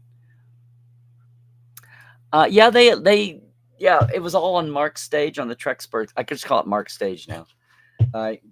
That's shorter than secondary stage. They all had at least one panel apiece. That was part of the reason of having them there. I tell you what, though, I didn't mention this. I should have dropped this in. The line for Scott Bakula's just basic photo op picture, I meant to get a video of this. It started in the front and went all along the far wall, all the way through the break, all the way down to the museum rooms and wrapped around. And Alan Tudyk's line started back by their tables. Alan was sitting where Jonathan had sat the first 2 days. And it went out and all the way down around. I said, wow, I'm so glad to see Fireflies making a comeback. But Scott's line was insane. I wonder how many of those people heard him say he'd be back next year and said, well, I should have waited till next year. I don't know. But it was crazy. And that was Sunday. There was so much life on Sunday. There's no tailing off on Sunday at all. Let's see. Oh, yeah. So yes, Carl, I didn't see how well the panels went and all of that, but Space 1999 and Space Above and Beyond, with some of them had showrunners and creatives aside from actors and all that. Hey, Hoodie, coming in from Germany. Good to see you again. No, I had no idea. I saw a lot of Two Pip Kim t-shirts. He was in a signing line and 30 people showered him in rank pips like woohoo, like confetti. That would be so funny. Hi, Comedy Forecast. I do not know. Part of this is we have to see who Paramount is. And in your case, you're talking about Paramount licensing. Maybe there's plans afoot. Right now, the only event that the studio licenses is the cruise. Nothing in Europe, nothing in America. We've had such a tumult, not just with the studio entertainment, but even the event industry. Reed Pop shrunk after the pandemic. I mean, it's been such a sea change. Again, so much chaos and instability in a lot of these things that we have to have things stable before point A and point B, two sides of negotiation, have to both be stable before there's anybody to talk to on the other side. And that's what kind of a world we've been in. I don't mean it's stable as in chaos, but just everything being thrown up in the air with the pandemic and the economy and media changing and the things we've been talking about here for months. Hopefully without being too boring and taking away from, I just want to watch Star Trek. Can I just watch Star Trek? Armchair fan. I meant to do this. We need to do a graphic thing that says Armchair Fans Unite, with a remote or something. I don't know. Scott, we need to get on that. So maybe, but somebody has to be in charge at Paramount for anything to happen as far as the future goes. But we'll see. We will see. Why is this sticking? Why can I not? I'm like, is everybody chatting so much that it's what did I think of the Scott Bakula appearance? Hi, Anton. Anton, hi. If you're new to us on Tuesdays Live, welcome, or lurking and you decide to come out of your lurk fest. That's awesome. I didn't see it live because I was at my table because I'd been away from so much. I had to be there for the wrap up. But everyone was talking about it. He looked like he was, I saw a little glimpse. He looked like he was so comfortable in his skin and ready to kind of embrace everything. Still not signing off on doing anything else. He's not ready to hang up his I'm open to work anywhere. He's got too much vim and vigor. Vigor? He's got a vigor figure. But he looked like he was ready to embrace a next stage in life the way Patrick's done, the way Kate's done, even appearing on Prodigy, but also being open and talking about doing a follow-on show. So he got the message that if there was anything lingering about in the zeitgeist about Enterprise being the failed little show, I always want to say, Enterprise lasted one singer longer than the original. It went four full seasons, not just 3. And then he would say, of course, well, we didn't get a movie. So there's that. But he seemed, from all what I heard, and I haven't seen any videos live. And of course, John Billingsley punked him from line. I was in the room when Billingsley came back and said, all right, mission accomplished. I got him. I got shot. I got it. Socked his line. So apparently someone else crashed his photo op line earlier. I haven't heard about that one. But by all rights, appearances, he loved it. He's really loving, and he gets it, that there was never, and if there was, it's faded. Everything is wonderful. Enterprise is taking its place. If there were naysayers or disappointed people now get it. Sometimes it takes a while. It was streaming for DS9 and Voyager. Enterprise, I think people appreciate that era and they want to know more. And there have been callbacks to Enterprise. And now we know Pike's crew are all Enterprise NX-01 fanboys and fangirls. We heard it, right?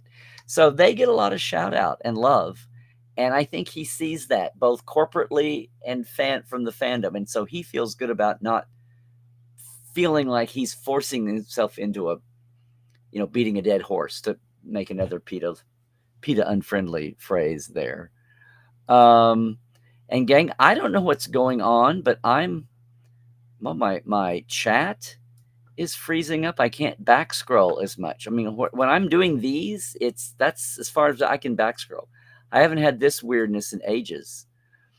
As a former con runner, I use dead dog all the time, but it horrifies people when I say, well, it horrifies people now, but you have to say, well, it's a colorful expression.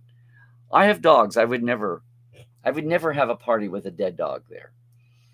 No. But I'm missing these chats, guys. I can't back scroll all the way back. I'm sorry. I don't know what's going on today. Miss Enterprise hope Scott comes back. Well, we'll see. Star Trek and Power Rangers have the best fans in the world. Okay. Anton, thank you for the comment. I just happened to collect it. I had lots of things thrown at me this year. Some of the one guy was a hacker from DEF CON, and he had a little flat tricorder with blinky blinkies going on it constantly. Mona, good for you. I know, Mona, you're working backwards to the Trek files. Yes, he was great. I met him at Starbase Indy, as you would know. Of course, Starbase Indy is coming up in there's after New York in October, Comic-Con. There's Starbase Indy in November. I wish I knew who the fan was. I'd tell you what site to go to, but if you see it, it's about this. It's big. It's like about 9 inches. Okay, I walked into that one, didn't I? This is full length with the. I'm so exhausted, guys. I'm back. This shirt makes me look less tired, I guess. I thought I would wear it in honor of unpacking my suitcase. What do we have? Westgate. Thank you, Philip. Yeah, I knew it wasn't a Weston. It's a. Did you know, Philip? Did you know the old experience? There's the parts there around the Space Quest bar. The outer part are still spacey looking, Star Wars-ish looking. Yeah. There we go. I didn't click you in, but it's good to see you back here, Philip. Thanks for finding me through Trekland Tuesdays live. Gang, I cannot back scroll. If I've missed your chat, repeat it again, because for today I can't back scroll for some reason. Hey, Dave, I better start clicking. Oh my God, Dave, you're going home from Vegas today. Yeah, a lot of people are waiting until today too. Thank you for joining us from the fun. Safe travels, safe flight. It was great to see you and so many others. Had a great time.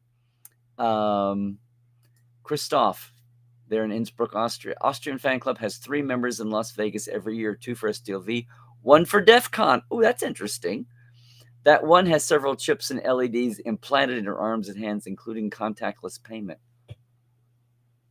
I did have somebody say they were terrified to get in an elevator with somebody from DEF CON because they'd cloned their phone. They were afraid they'd clone their phone in the elevator. So everyone's like wrapping up their phones in lead. There you go. See what a nice guy Dave is, everybody. Hey, Schmabaloni. Hey, Sherry. If the nation still stands, I know. Hope sanity comes back to the nation. From your lips to the great bird's ears, Sherry. Yeah. There are other cons in Vegas. I know. Nice way to put it, Dave. Chuck got to go home with fewer items, as did I. Not the heavy ones, but a lot of lightweight stuff. There you go. DEF CON equals guard your Wi-Fi. Hey, P. How are you? Good to see you here. How much did it cost for folks to get in? Well, there's a basic general admission ticket. Somebody help me out here. It was like $20 or $25 a day, or a little cheaper if you bought a 5-day general admission, right? Didn't have any photo packets and not a reserved seat in the main hall. You were sitting, but they have the big screens, right? It's not a lot of people get the captains or gold or copper, and then after 2 or 3 years, they've got most of the autographs they want, and they just get a GA and save and spend more time with their friends at other parties and things. Yeah. Well, we're a lot more fun. Come on. Come on. Um, okay, Pete, you're gonna have to rewind this when I get it posted, okay? Yes, yes, yes. Hey, Wanda. Well, if you make it next year, is it for the first time? When you make it next year, you of course have to come up and see. Next year is going to be huge on many, many levels. And I'll just say this, gang, and I should have closed with this. If I thought that STLV was huge and big and new for me this year, with all my heart, I hope it's even bigger and newer and bigger for me next year, as well as everyone and all of us celebrating the 60th. I need to have a party just celebrating 10 years since the 50th, which fell off our chairs then thinking the 50th was crazy, crazy, crazy. I don't think so. Maybe in some toxic tubers clickbait fever dream, maybe. See, here's the thing, P. Now I don't want to broad brush, and I do not want to stereotype. I'm always annoyed at people who act like, really, dude, do you have to confirm the stereotype? I always get annoyed at certain groups, whether it's ethnicities, races, genders, people of a certain profession, whatever it is, when that community has a stereotype, and then I see somebody perfectly fulfilling this, and I'm like, really, dude, you really have to be a statistic? Do you really have to do that? If this happens, I think it tends to happen from the Star Wars side, because Star Trek people go, I don't want to waste my bandwidth on this. It's not, we're big enough to take a few insults, It's not worth fighting about. Jesse, you made it. Yes, yeah. I got to watch the new episode, get going. Whoosh, it was so good to see you in Vegas, and I hope you had a big, big year. You gave me, what did you give me? Oh, no, I don't have it right here with me. You had plenty of good little stickers. Is it in this?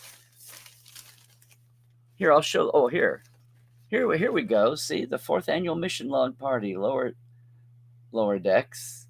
See, yeah. There. Thanks to everybody there for the lower decks party. I should have dragged these out. Here were they had with wines. This is kind of late. Let me do this. I'm going to do this so the guys can do this. So here we go. Wow. Where did that go? Here we go. Sorry, scintillating. Yes, the 4th annual mission log patron party, lower decks, hosted by John. See, Paul, Sandy. I met so many great people. Everybody else who's working on it. Ashley there. All the Patreon sponsors from Mission Log. These are the larger folks who came in to throw money to the pot to reserve the suite and have the food and bring the food.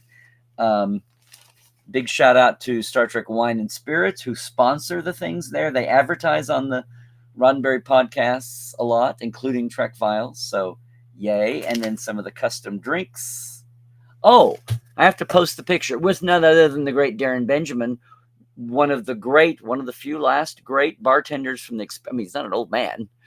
So great to see Darren again, who he and late great Jeeves, mantra at Quarks, as long as the experience was in business, was professional Star Trek people drink free. But a good guy even beyond that too. Had him running the bar at the Patreon party. Another great year, another great moment for that. Got to do the timestamp on that. Oh, anyway. Yes, there we go. I've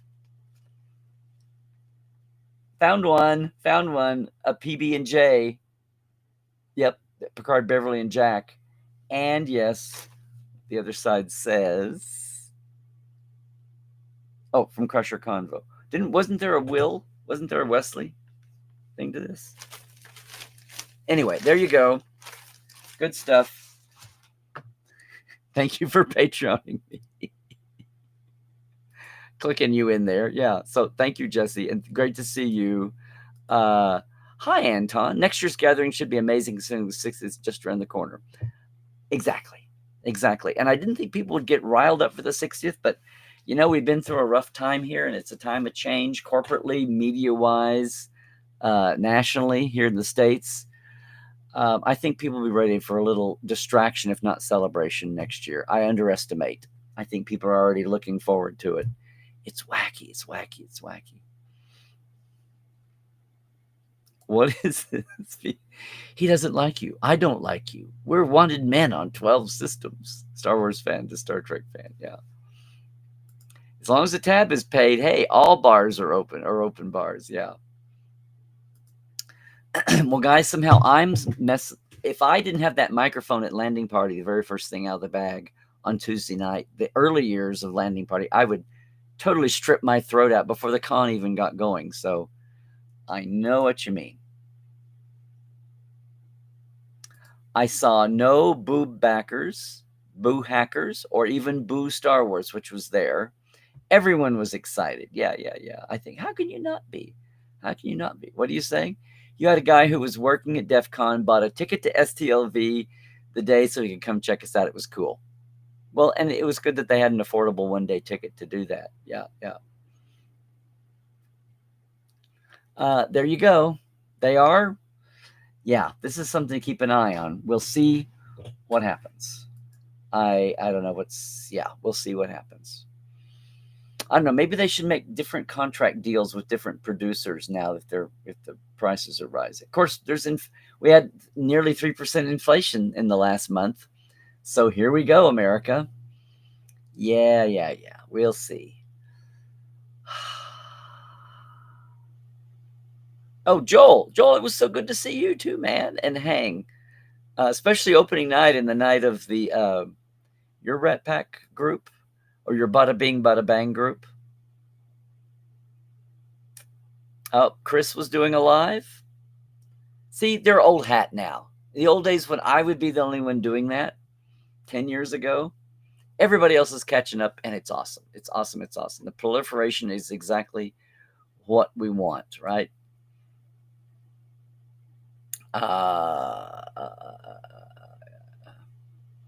Plushie. Are you kidding me, Sherry? Plushie Leonard is a prototype. He's not only one of a kind, he's a prototype. No.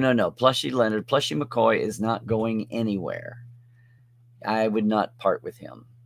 He's a relic of he is a relic of the post-Viacom divorce chaos era. That's how far back he goes. He was in a box for a long time, but he's been breathing since the live stream era. Hey, there's Fathery. Yes. Looking forward to the next cruise. I know Miss Taylor had a great time. It looked like you guys were awesome. It's good to see you so much. Yes. Hey, Trek reviewer. Awesome. What are you saying? You love how the obscure people turn up all together. Forget last year watching YT walk around in the background is Star Trek Ferric and Samuel from Trek Arts casually talking. They're magnets. We're magnets. YouTube walk around. Yeah, you had that, especially at landing party if they're there early, and then I did that a little bit later too, one or two more. Look, I'm important enough to get to get spam, not porn spam, but at least spam. Yes, he has been ill. He had to cancel San Francisco and the cruise, but Max was with us this year. Hopefully Skydance will do something special for the 60th and improve Star Trek.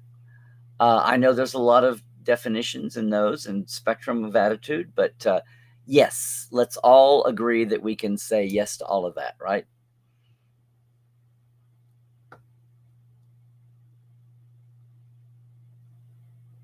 Hi, Melanie Jean. Yes. Bones in my bones. Yes, Sherry. Oh, Jesse. Oh my gosh. Yeah. You have to see next time. But if you were there, you noticed they were constantly giving it up for Max. Max wrote that song. Yes. It was touching.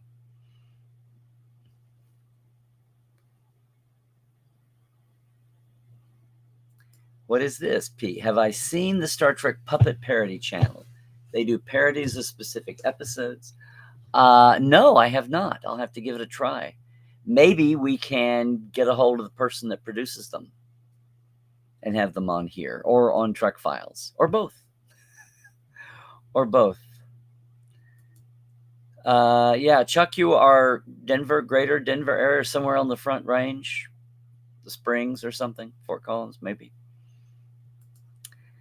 Background actors from Enterprise came to your table and you had an amazing chat. Oh, they're so excited. Corrected me on the difference of extra and background actor. Yes, yes.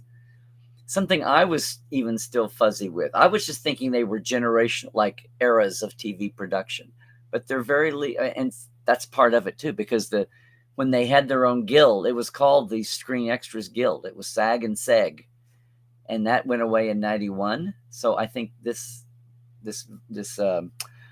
terminology evolution has come about since then. Interesting that Scott Bakula wants to reprise the character of Archer. I hope it happens, but I really just want him back as Sam Beckett. Oh, come on. Get your own franchise convention. Get your own live stream. Isn't there? I'm sure there are Quantum Leap podcasts, right? Please tell me there are. I know there have to be. Not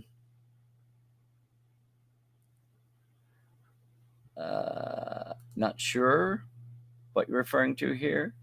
But hey, Brian, here you are on Tuesdays. Yes, I did survive, peeking at me there through the red earth peephole. It's good to see you live, man, up at the Patreon. There you go, meeting Glenn Swanson, David Gerald, Mark Zickery, and Mike McMahon on Saturday was mind-blowing. Well, there you go, Philip. Welcome back to STLV. Yeah, look at that collection, huh?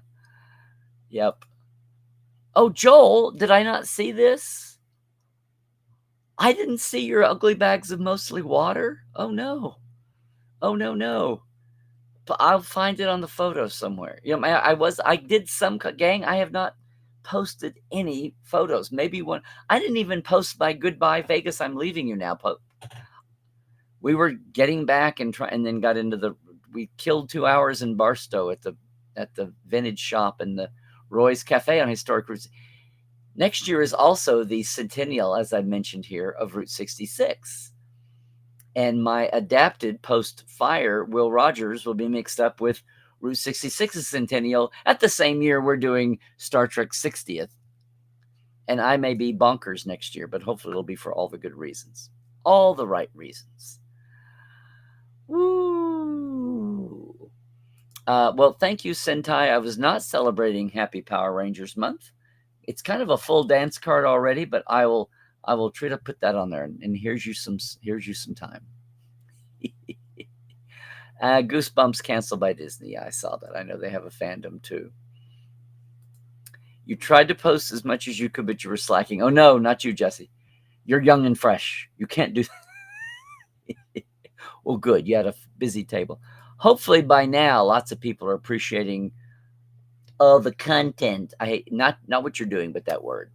All the short videos and reels and just fun stuff and affirming stuff that you're putting out into the world, as well as all those ads for the TeePublic sales. And you keep mentioning me, so thank you for that, because I'm surviving on my TeePublic sales. But not. Oh boy. We'll let Joel answer that. Oh wow, it's late it's not Labor Day, huh, Carl? Okay, well there you go. PSA, doing my thing there for Dan in the Salt Lake Comic Convention. FanX, yeah. It's Fan Expo Phoenix and it's FanX Salt Lake. It's been a while. How we doing? How we both, everybody? Hey, Zahir, am I referring to myself as your boy? No, I let Anthony handle that one. Anthony Montgomery has a book out, everybody. He launched it at STLV. Maybe we'll see if we can get him on to talk about that. No, did it slip out? I'm really not going to start doing that. I'm honoring those who do, not trying to appropriate. Okay. Okay, I'll let the Power Rangers con thread chat here go elsewhere, everybody. Excuse me. We'll do it live. Oh, Dave, I'll tell her you said that. Yeah, Janet was our one guest. Dave and Liz couldn't make it. I didn't get around to invite people. I always try to get some of the backstage creatives or even actors to come to our Portal 47 live dive, our member meetup. And it was chaotic and fractured, even spreading it out over 2 hours. People coming and going in shifts. And so Janet was our one Portal 47 former guest, former Star Trek professional to join us this year. So there we go. It was also our chance to have a decent dinner that night on Portal's dime. Oh boy. Oh, I'm sure. Solange. I didn't get to the Trek family. I meant to get to their party. I have to apologize to them. They were one of the nights when things were stacking up. Well, Sentai, it's Donnie, I should say. It's always dangerous to poison. It's like if you can't say something nice, don't say anything.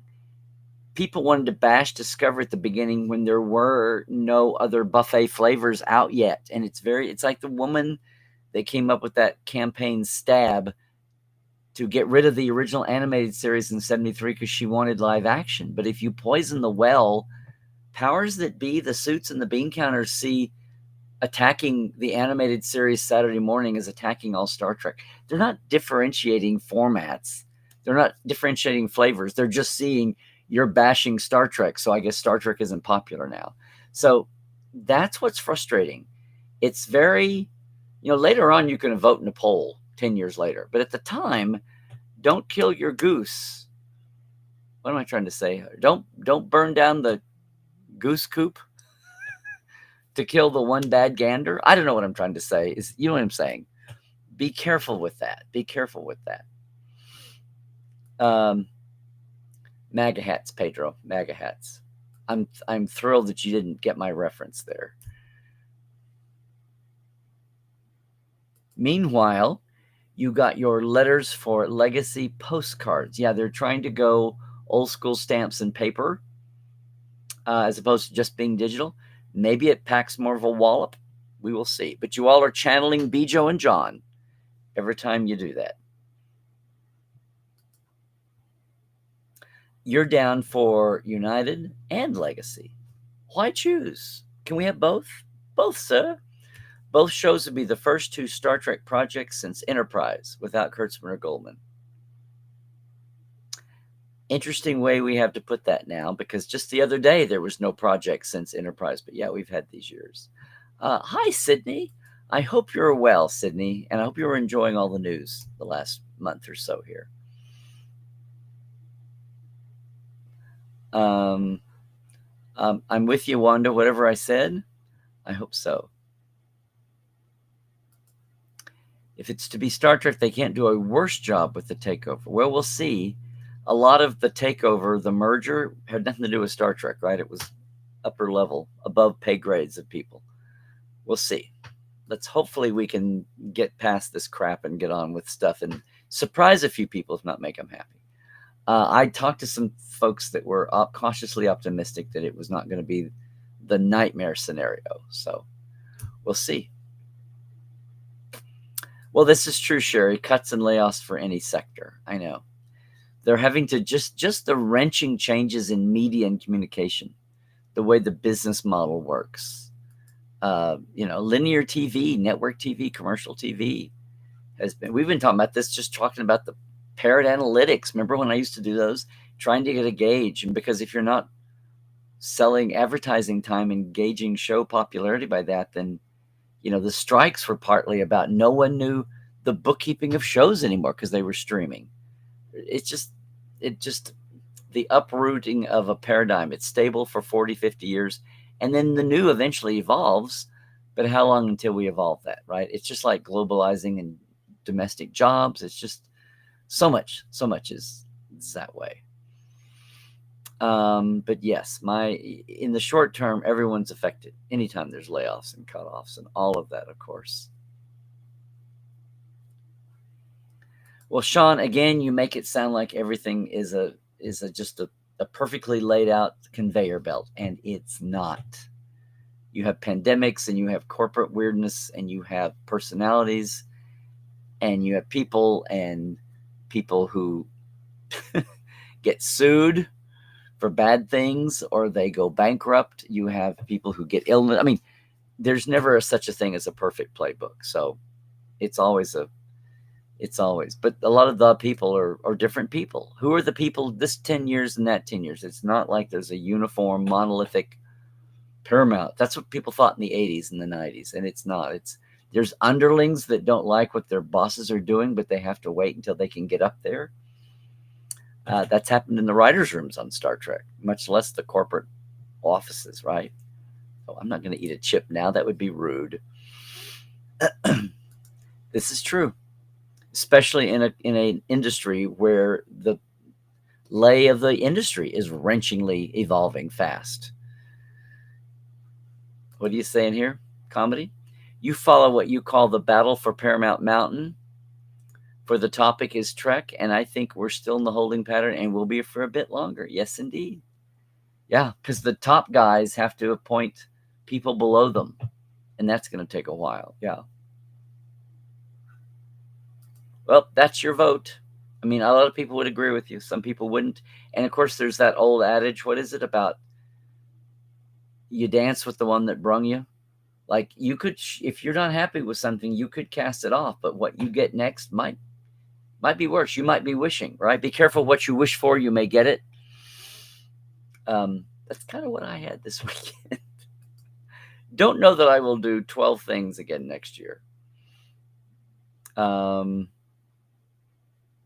we getting down to the end of the chat? So weird. It's like the old days. Oh my gosh. We just now got to the break here. Oh my goodness. Anton, you're welcome. If this is your first time, thanks for joining us, and or if not, thanks for speaking up.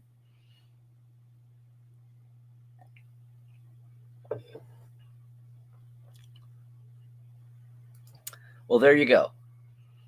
An endorsement from none other than Texas Trekkie. So there you go. Everybody, check out Chuck's stuff. And Chuck, I'm glad that you're back with us full steam.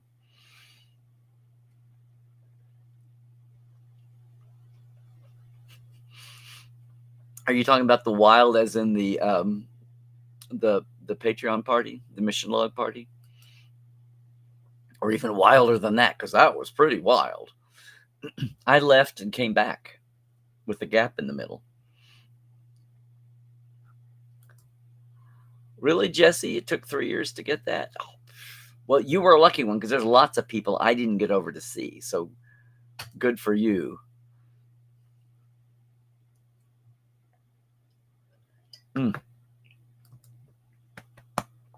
Thank you, Jim.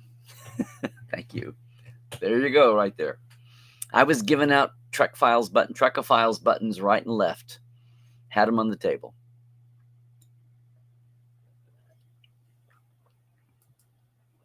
Yes, Chuck, that was the longest we'd ever gotten to talk, Chuck, I think. And it finally got cemented in my head what was going on. No, Pedro, absolutely not. Do not share this news. Sure, I hope you've probably already done it, but please do. I hope you did. It was a Larry Patreon moment. Yay. Yes, it was.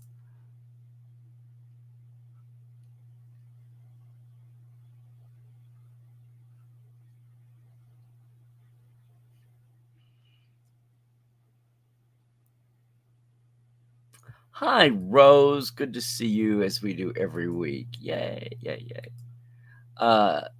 What did I say? Yes, next Monday. Not yesterday when we were driving. I knew to do that anyway. Whatever happened to ModCon? Was I a guest at ModCon once? I was in Modesto for a con. I think it may have been a local con. Willie, you're still in Vegas. Well, give everybody our best, man. Tell everybody to drive safe, fly safe, trek well, okay, man? Party on, dudes. Yes, indeed. Survive, not only survive STLV, but survive the Monday Cabana party, apparently. Absolutely tootly. Well, glad we got you guys hooked up. Yay. Yeah, I have Jesse, I have a drawing. Are they here? Are they in here? I have a drawing I have to do at some point of, yeah, here we are. They looked really big in my bowl. I finally got a good bowl that travels in its umber. There, I have all of those to draw out later today and notify a winner for 2 free months of Portal 47, a $66 value. Oh boy, so much unwinding to do. Good words, Ranger Donnie. No matter what side you're on, we're all human beings. Absolutely. Better just, yes. Gates said in her panel, please get vaccinated and vote. Oh my gosh, really just now the back scroll needle? Oh my gosh. Oh, okay, Jim. Jim, on your review, you're saying I feel like I'm doing a commercial now. Get your Star Trek beer fresh from Las Vegas today. Get your Star Trek beer today. I don't think it's available anywhere else. That's that Beer USA company. You know what? I talked to that guy a year or two ago, and he was asking me how to make inroads, and I gave him the barest of help. So I bet that's what that is. I need to find him and see if that was what that was. But there you go. There's a review recommendation. Please, Pedro, tell us.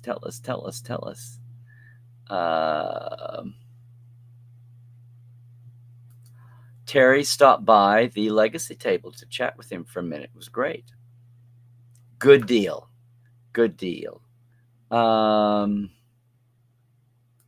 If anyone still wants the Star Trek Prodigy game, it's going to be delisted at the end of September, so you won't be able to buy it. So if you want it, please be quick before the end of September. I need to get it for Cadet Alice. Shh. Since I didn't get a review copy, I need to do that. Unfortunately, that's the state of modern gaming, so what are we going to do? Yes. Charlie Sheen is Federation president. What?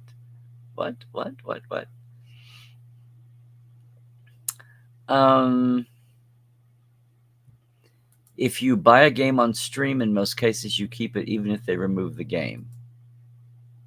If you have a West Wing drama, you surely need an Oklahoma cognate as the union expands. Cognate? Okay. Larry meant no, I just mean a Star Trek West Wing that would go to Teller Prime once.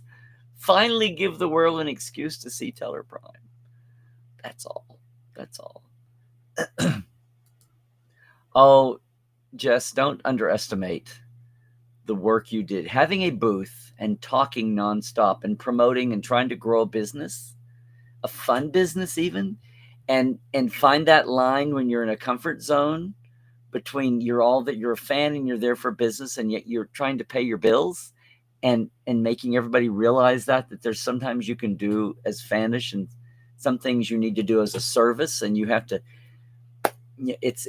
My entrepreneurs coach I was big on that, because so many people in my entrepreneur circle were saving babies and trying to cure cancer and do cheap housing for the homeless and all these life and death things. And I'm like, I'm Star Trek fans. And I finally got it in my head a lot like sports team, like people that do things for sports fans and their teams. And that's what it was. And somebody said, yes, but people who were not Star Trek fans told me this and advised me this. And I finally got my head turned around. They said, yes, look, no, Larry, you're not curing cancer. You're not saving babies. You're not giving homes to homeless. But you're giving people a break. And Star Trek already does that. And you're just helping them with their getting a Star Trek break and bringing more to how they can get a break from life and a little, people need their psychic release. The thing that Star Trek has always done is give them hope, but even in today, like day to day, give them a break from the crazy out there, no matter how crazy it is. And to never, the same way that sports is a distraction and people love that. It gets them out of their workaday jobs, much less the insane politics of the day or their family troubles. And people find refuge for a little bit of sanity, clarity, and a big picture in all things Star Trek. And they already use Star Trek as their refuge. Hopefully not 24/7. Hopefully they're not Nog in the holosuite running away from life, but to recharge and go back for life. And I've taken that to heart ever since. So it makes it easier to serve people. And yes, if you need to have something, you can't serve people if you're not asking for something in return, right? You can't do a good job giving everything away for free. So you have to find the right way to do it, and you hopefully have different ways to serve people at different price points, to be crass about it. But you're doing a great job, and I know Gates appreciates it, I think, right? You've had chances now to talk with her. Oh, Joel, you had to get back at 6 a.m. today. Yeah, lots of folks. And next year will be your 10th anniversary. Well, happy ahead of time. Brian. Oh, yes. Very good. Yes. Overgrown big boy fanboy. Absolutely. Absolutely. Scott's line was insane. I meant to video it and live stream it. But he hadn't been at a con in 9 years, right? So now all those people that stood in line, their autograph value just dropped when he'll be back next year. Unless he doesn't sign. Had the impression that Scott Lott a lot of QL Quantum Leap questions. Might have. They were bringing it back on another channel with the newer edition that didn't.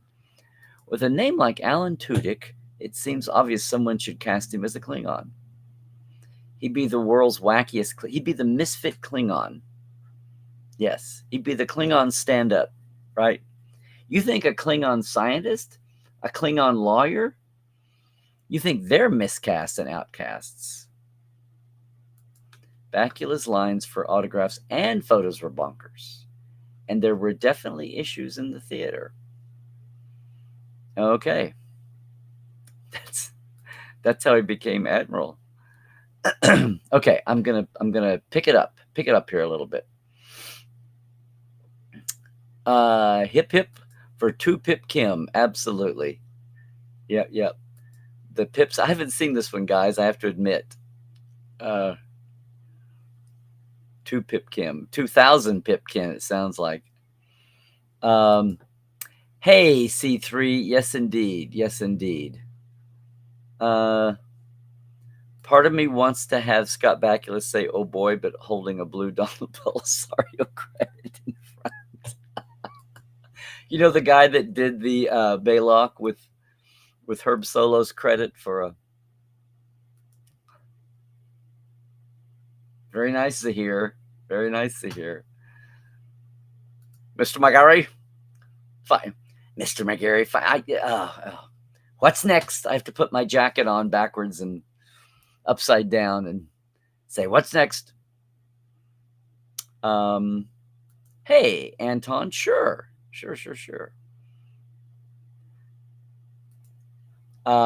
Yes, Pedro. Exactly. The world stood around. The people didn't know what was going on behind the scenes. But so many people said exactly what I did. You finally got the show you wanted. Oh, now it's the show I always thought it was going to be. Didn't have to be a TOS lead-in or a movie lead-in or call-out or shout-out. It didn't have to do that every week. But as Manny said, I only had 20 slots, and then he had 18 at the end. I only had 18 slots. I had to cram it. I didn't have the luxury of having a filler show. Yeah. You forgot to get me a pin, silly me. Oh, okay. I had some stickers. Hey, Robert. New to Tuesdays here with us? Trekland Tuesdays live? Maybe, maybe not. If you're lurking or what, maybe I'm forgetting you from before, but something pings whenever I think someone's a new face and a new name. So glad to have you with us. And if you've been here before, awesome. Yeah, now just remember, Star Trek United, like Star Trek Legacy, it's a pitch. It's a public pitch, which is a thing we're all getting used to still. But it's a pitch, not greenlit. We're running it up the flagpole and see who salutes, literally. So, well, not literally, but figuratively. I'm going to start saying things and saying figuratively. Star Trek United. Yeah. Because, Star Trek West Wing is kind of taken. Oh, okay, Joel. Tara. There you go, everybody. I wonder if she has an Etsy name or some kind of an account or something. There you go, Pedro. If Yoda can say it, I can allude also, right? It's just my Star Wars homage. Exactly. Punchy Larry? No. Do you want a Punchy Larry? Star Trek President Archer. Yeah, it's like, do you want aspirational or do you want the on-the-nose description name, right? Melanie. Oh, I missed this, Christoph, from early on. Was there any CBS/Paramount/Skydance present at STLV?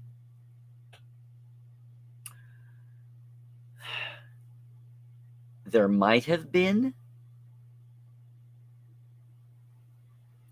I don't know of anything in any particular department, top to bottom, but that doesn't mean it's there. And I might learn that there, as I talk to people, hopefully over the next week, because I haven't had time to, on a couple of things. There might have been, now it might have been someone from promotion. It might have been somebody from licensing, not necessarily like bigwigs, right? And I may have seen someone that I'm forgetting now. Not any of our old friends that have been part of, not John, not Marion, folks that we've seen for a long time, that we've known for a long time, or even some that have worked the last 10 years or so that I'm thinking. But there might have been somebody there that I wasn't aware of. Might have been people there just for business meetings with people who were there, since there's so many like vendors. But we'll see. We'll see. Good question, though. Good question. There's nothing wrong about scouting out. Either scouting out as a known or scouting out stealthily. That's what I was. Stealthily is a nicer word than slinking around. Yeah. President Archer of the United Federation of Planets. Yes, indeed. Hey, Philip. Yeah, you got to the experience 4 times before it closed. It really was your.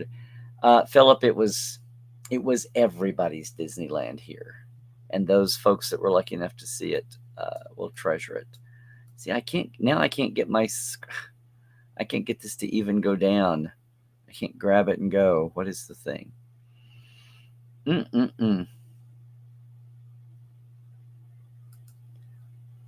Hey, Jesse, Dave helped you get your banner up when you were setting up. There you go. Didn't see him, but you were very busy. Yeah. Hey, Jesse. Yes. Well, I'm excited for everybody to see. The higher, the fewer, Dave. There you go. Yeah, Helen was there with Badgie. Yes. Yeah, you had me with some stickers. Yeah. Sean, while you generally try and respect different political views, there's many things that I expect Trek fans to agree with, and one of them is all people deserve respect and compassion. Some miss this. Unfortunately, yes. I know, and it used to be a shock. I was like, I thought you were a Star Trek fan. The Boimler was a good drink. There you go. The voice of experience. Thank you. The Trek wine people had edibles shaped like SETI eels. So funny. Yes. Hey, Rob, you remember Darren from the experience? Yes. Oh, I have a video I shot of him and Jeff that I'm honor bound to find it and get it to a Dropbox for him. Yes, the PBJ sandwich. Picard, Beverly, and Jack. Alrighty then. See, Pedro, this is good. We're getting our facts straight. You get in trouble when you go off the top of your head. Oh, thank you. It is. Where did I put it? Oh no, did I put it back in the bag? Yes, it's a Picard Beverly Jack sandwich on wheaten bread. That was it. I knew there was a thing. Very good, very clever. Yes, absolutely. Amy, hello, my dear. My goodness, were you at Vegas? I haven't been to Salt Lake. I mean, I'm sorry, haven't been to Phoenix. They haven't had me in 4 years since the first year after pandemic lifted. Good to see you, though. Yay. Wesley's there in spirit. Well, he is a traveler. What was crazy was a photo with the Voyager cast was 7 hours. I hear you, Sean, but how many bodies were in that photo? And when was the last time they were all together? I mean, it really does, they have to give everybody a cut of the photo fee, plus the photographer, plus creation get its share. So the more bodies in the photo, and the more high profile bodies in the photo, and the rarity of how many times, they weren't all together were they? Yeah, they missed the cruise. They were not all together at the cruise reunion either. I think Beltran had to leave out. So Beltran left out and Robbie was able to come in. So that moment was the first time they'd all been on stage together and for the photo op. So I know it's obviously a huge chunk of money, but there's a cut has to go to everybody, and the photographer and creation. And it's already rare the moment it's snapped. I'm just saying. It's frustrating, I know. But there you go. Well, good. See, I'm glad to hear it, Melanie. It's all clickbait. It's like, yeah. You're not allowed to do lives anymore on Insta or YouTube because your followers are low. Rude. Who, the platforms say you can't go live? What? Ma, Sherry, Plushie is not going. Plushie McCoy is not going anywhere.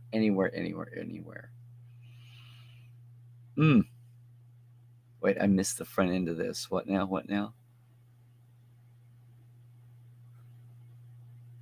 Oh, talking about the price of the group photo? Yes.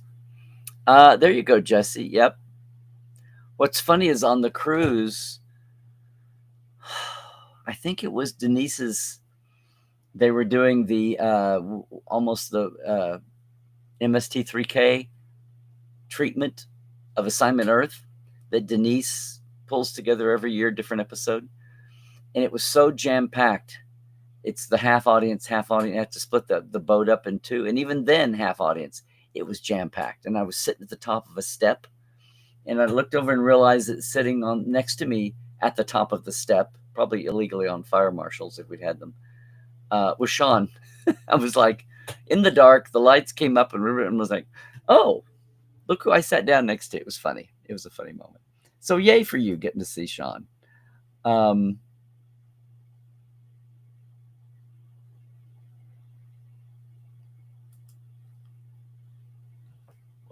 What?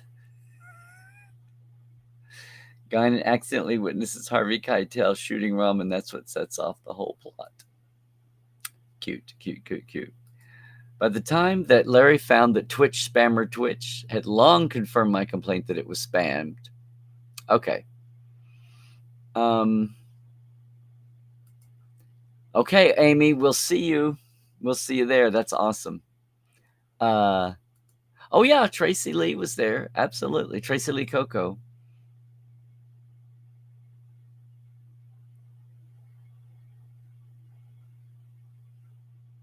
Oh, Amy, I'd forgotten this. Yes. Yes, you have to come celebrate with your peeps. That's good. Thank you, Pedro. The Doomsday Machine. There was, but not anymore. I called them. I begged them for help. I couldn't.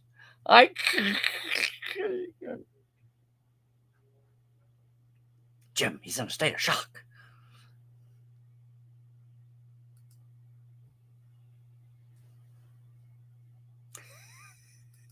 Technically. Oh yeah, I know. I know. You don't know what's going through creators or actors' minds either way, going back and forth. Good night, Rose. Thank you for joining us. Uh, you got pictures? Yay! I got to get mine rolling too. I got to share my Comic-Con pictures. Oh, yeah, but it was a gentle. They had it at Celebration and they had it at STLV. That was that was in the teens decade. Yes.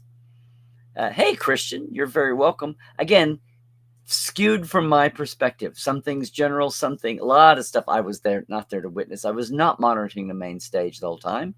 I was on it a lot more than ever, like 0 to 5.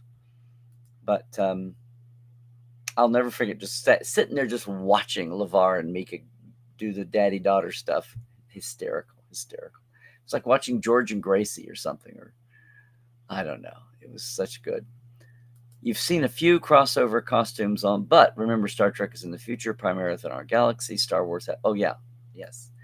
Oh, my friend Nikki Gunther did both of Rebecca Romijn's characters. She's going and doing Mystique now, and of course Una #1, and she had a Mystique #1 crossover where she had the Mystique face with a #1 hair and the yellow gold command outfit.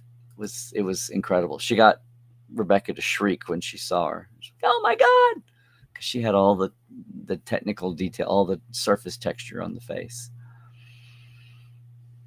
Speaking of centennials, next year is NBC's centennial as well. Well, there you go. The young and fresh is going down. Now, don't say that. No, don't say that. Awesome. Have a great time. Have a great time with that.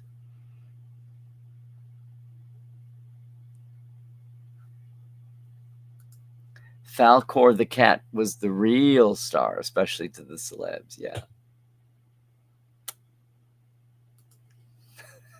Your boy may be in Irvine this fall. Okay. Zoom watch party starts on the hour. Links on Star Trek Family Facebook page chat. Okay, everybody's over there. He even fell asleep on Gates' arm, and when they tried to take him away, he gripped the table and almost dropped her picture. Oh, there we go. Don't kill the goose that lays the golden eggs. Yes, exactly. Oh, you're a big Shakespeare fan too, so there you go. Yeah. Very true. I just don't know who that is, Donnie. I've not heard anybody say, yes, that's what I would. Nobody's thinking that. People are still a little miffed that Pike's show didn't get to be Pike's show.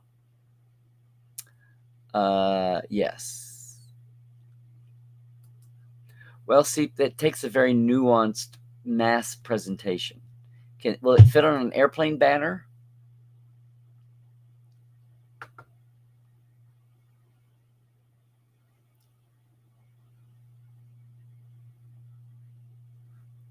Oh, if we behave really nice, we could get them to turn up the lights a bit more on the shows.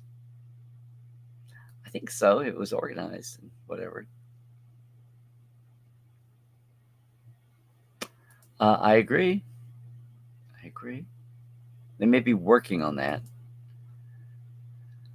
Yeah.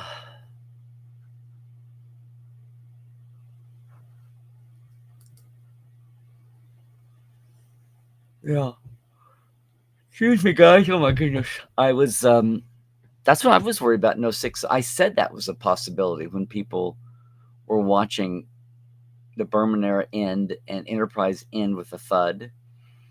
No hope on the horizon. It would be another year before JJ signed his contract and months before he talked about doing a Trek.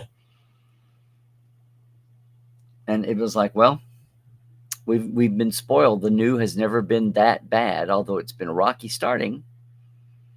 It's almost inevitable it's going to be rocky starting.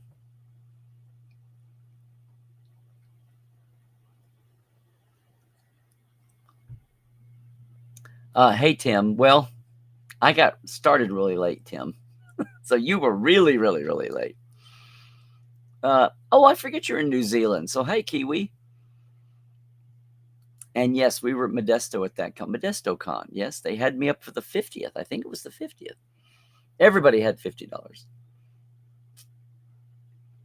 Instead of paying $4 for a stale corn dog, I could have gophered a sandwich to you from Subway a block away. Melanie, I do remember that. That's funny. You know what? We all survived something. Anyway, Donnie, thank you for being with us again. What's going on? What's going on? Joel's out too. Oh, you're telling him bye.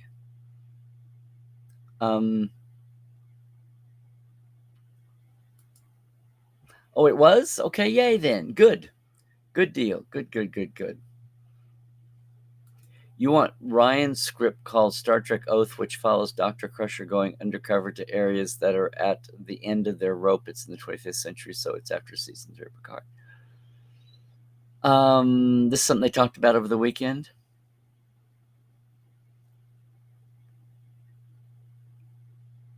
Oh. You got to meet the guy who ran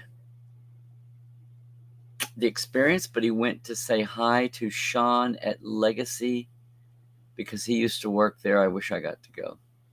Yeah. What was in the Boimler drink? Where did I put those cards? Oh, here. What was in the Boimler drink?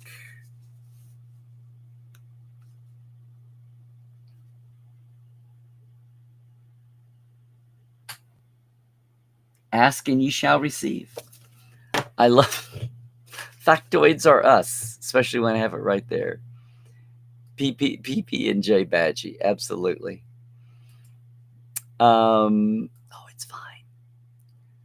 Well, again, there were like 10 of them in the picture, and they all had to get their cut.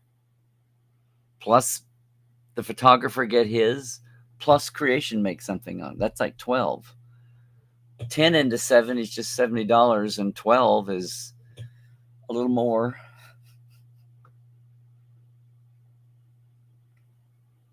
The 7 of limes was very gingerly, though, huh?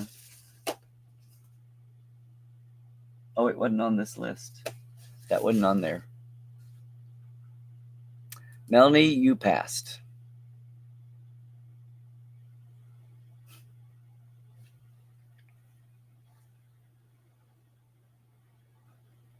Oh, I see. You can do YouTube live through StreamYard, but not directly through YouTube.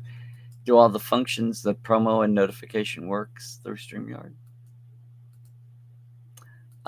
Melanie, I do not know. I see this. Yep, 7 of limes. I've had it before, just not this year. Your most of the Disco Bridge Group photo was 400 7 years ago. Of course, it was a newer show. Voyager was older. Actors are going to be around longer on the whole than the Voyager ones are. There you go.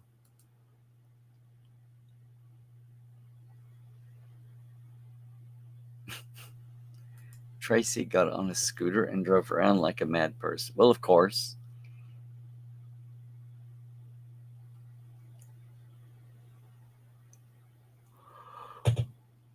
Excuse me, gang. Scary for the live stream. That's totally what it is. Totally what it is, Pedro.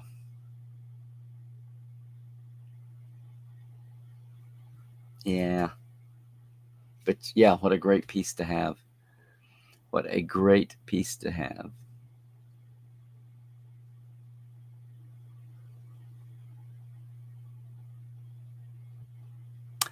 Okay. Star Trek Oath was a fan spec script, which I haven't seen, but that's okay. What?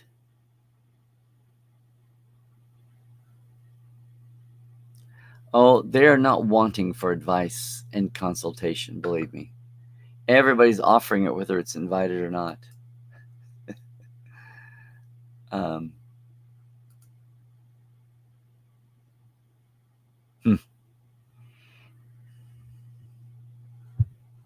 Sorry. No USS Modesto.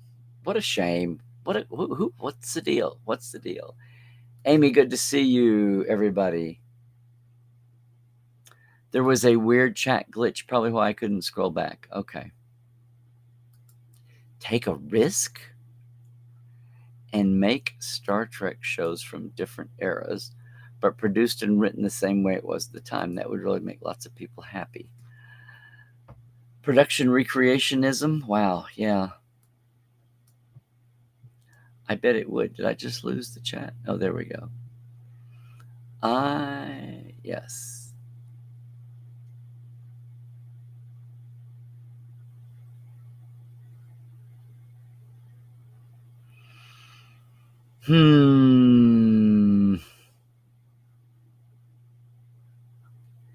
If you read this and restream sticks to the current order, this is the current end of the Facebook chat. Thank you, Christoph, for engineering that. Now they are in normal order again. Newest posts on the bottom.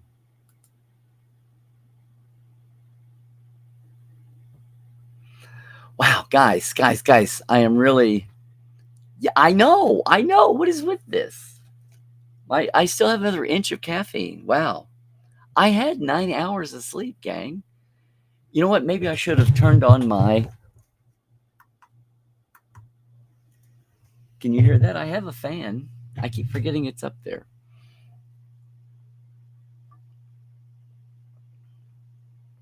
You're all welcome. All welcome. Hope that gave you a taste. Yes. I don't know, 2 weeks, something like that. It feels like she was just out of school, and we had 4 days before we went to SoonerCon in Oklahoma. And we were just talking about this. It's almost back to school time again. Okay. Yep. Family's in the Zoom party, so everybody's bugging out for that. Philip, I know I am thrilled for what your goals are. There's a lot of people out there trying to write, and the pro industry is even disrupted. People that have credits and experience are having trouble getting back into things. So my best to you and all the networking and all the good work. Practice you can get into, man. Absolutely. Oh, look who comes dragging in at the end. Well, well, that'll keep me perky. I've been yawning, Anne-Marie. It's the same. Good to see you, lady. I was just wrapping up. You gonna have anything major to pronounce here? Anything contributing and adding otherwise as I go through my thank yous here?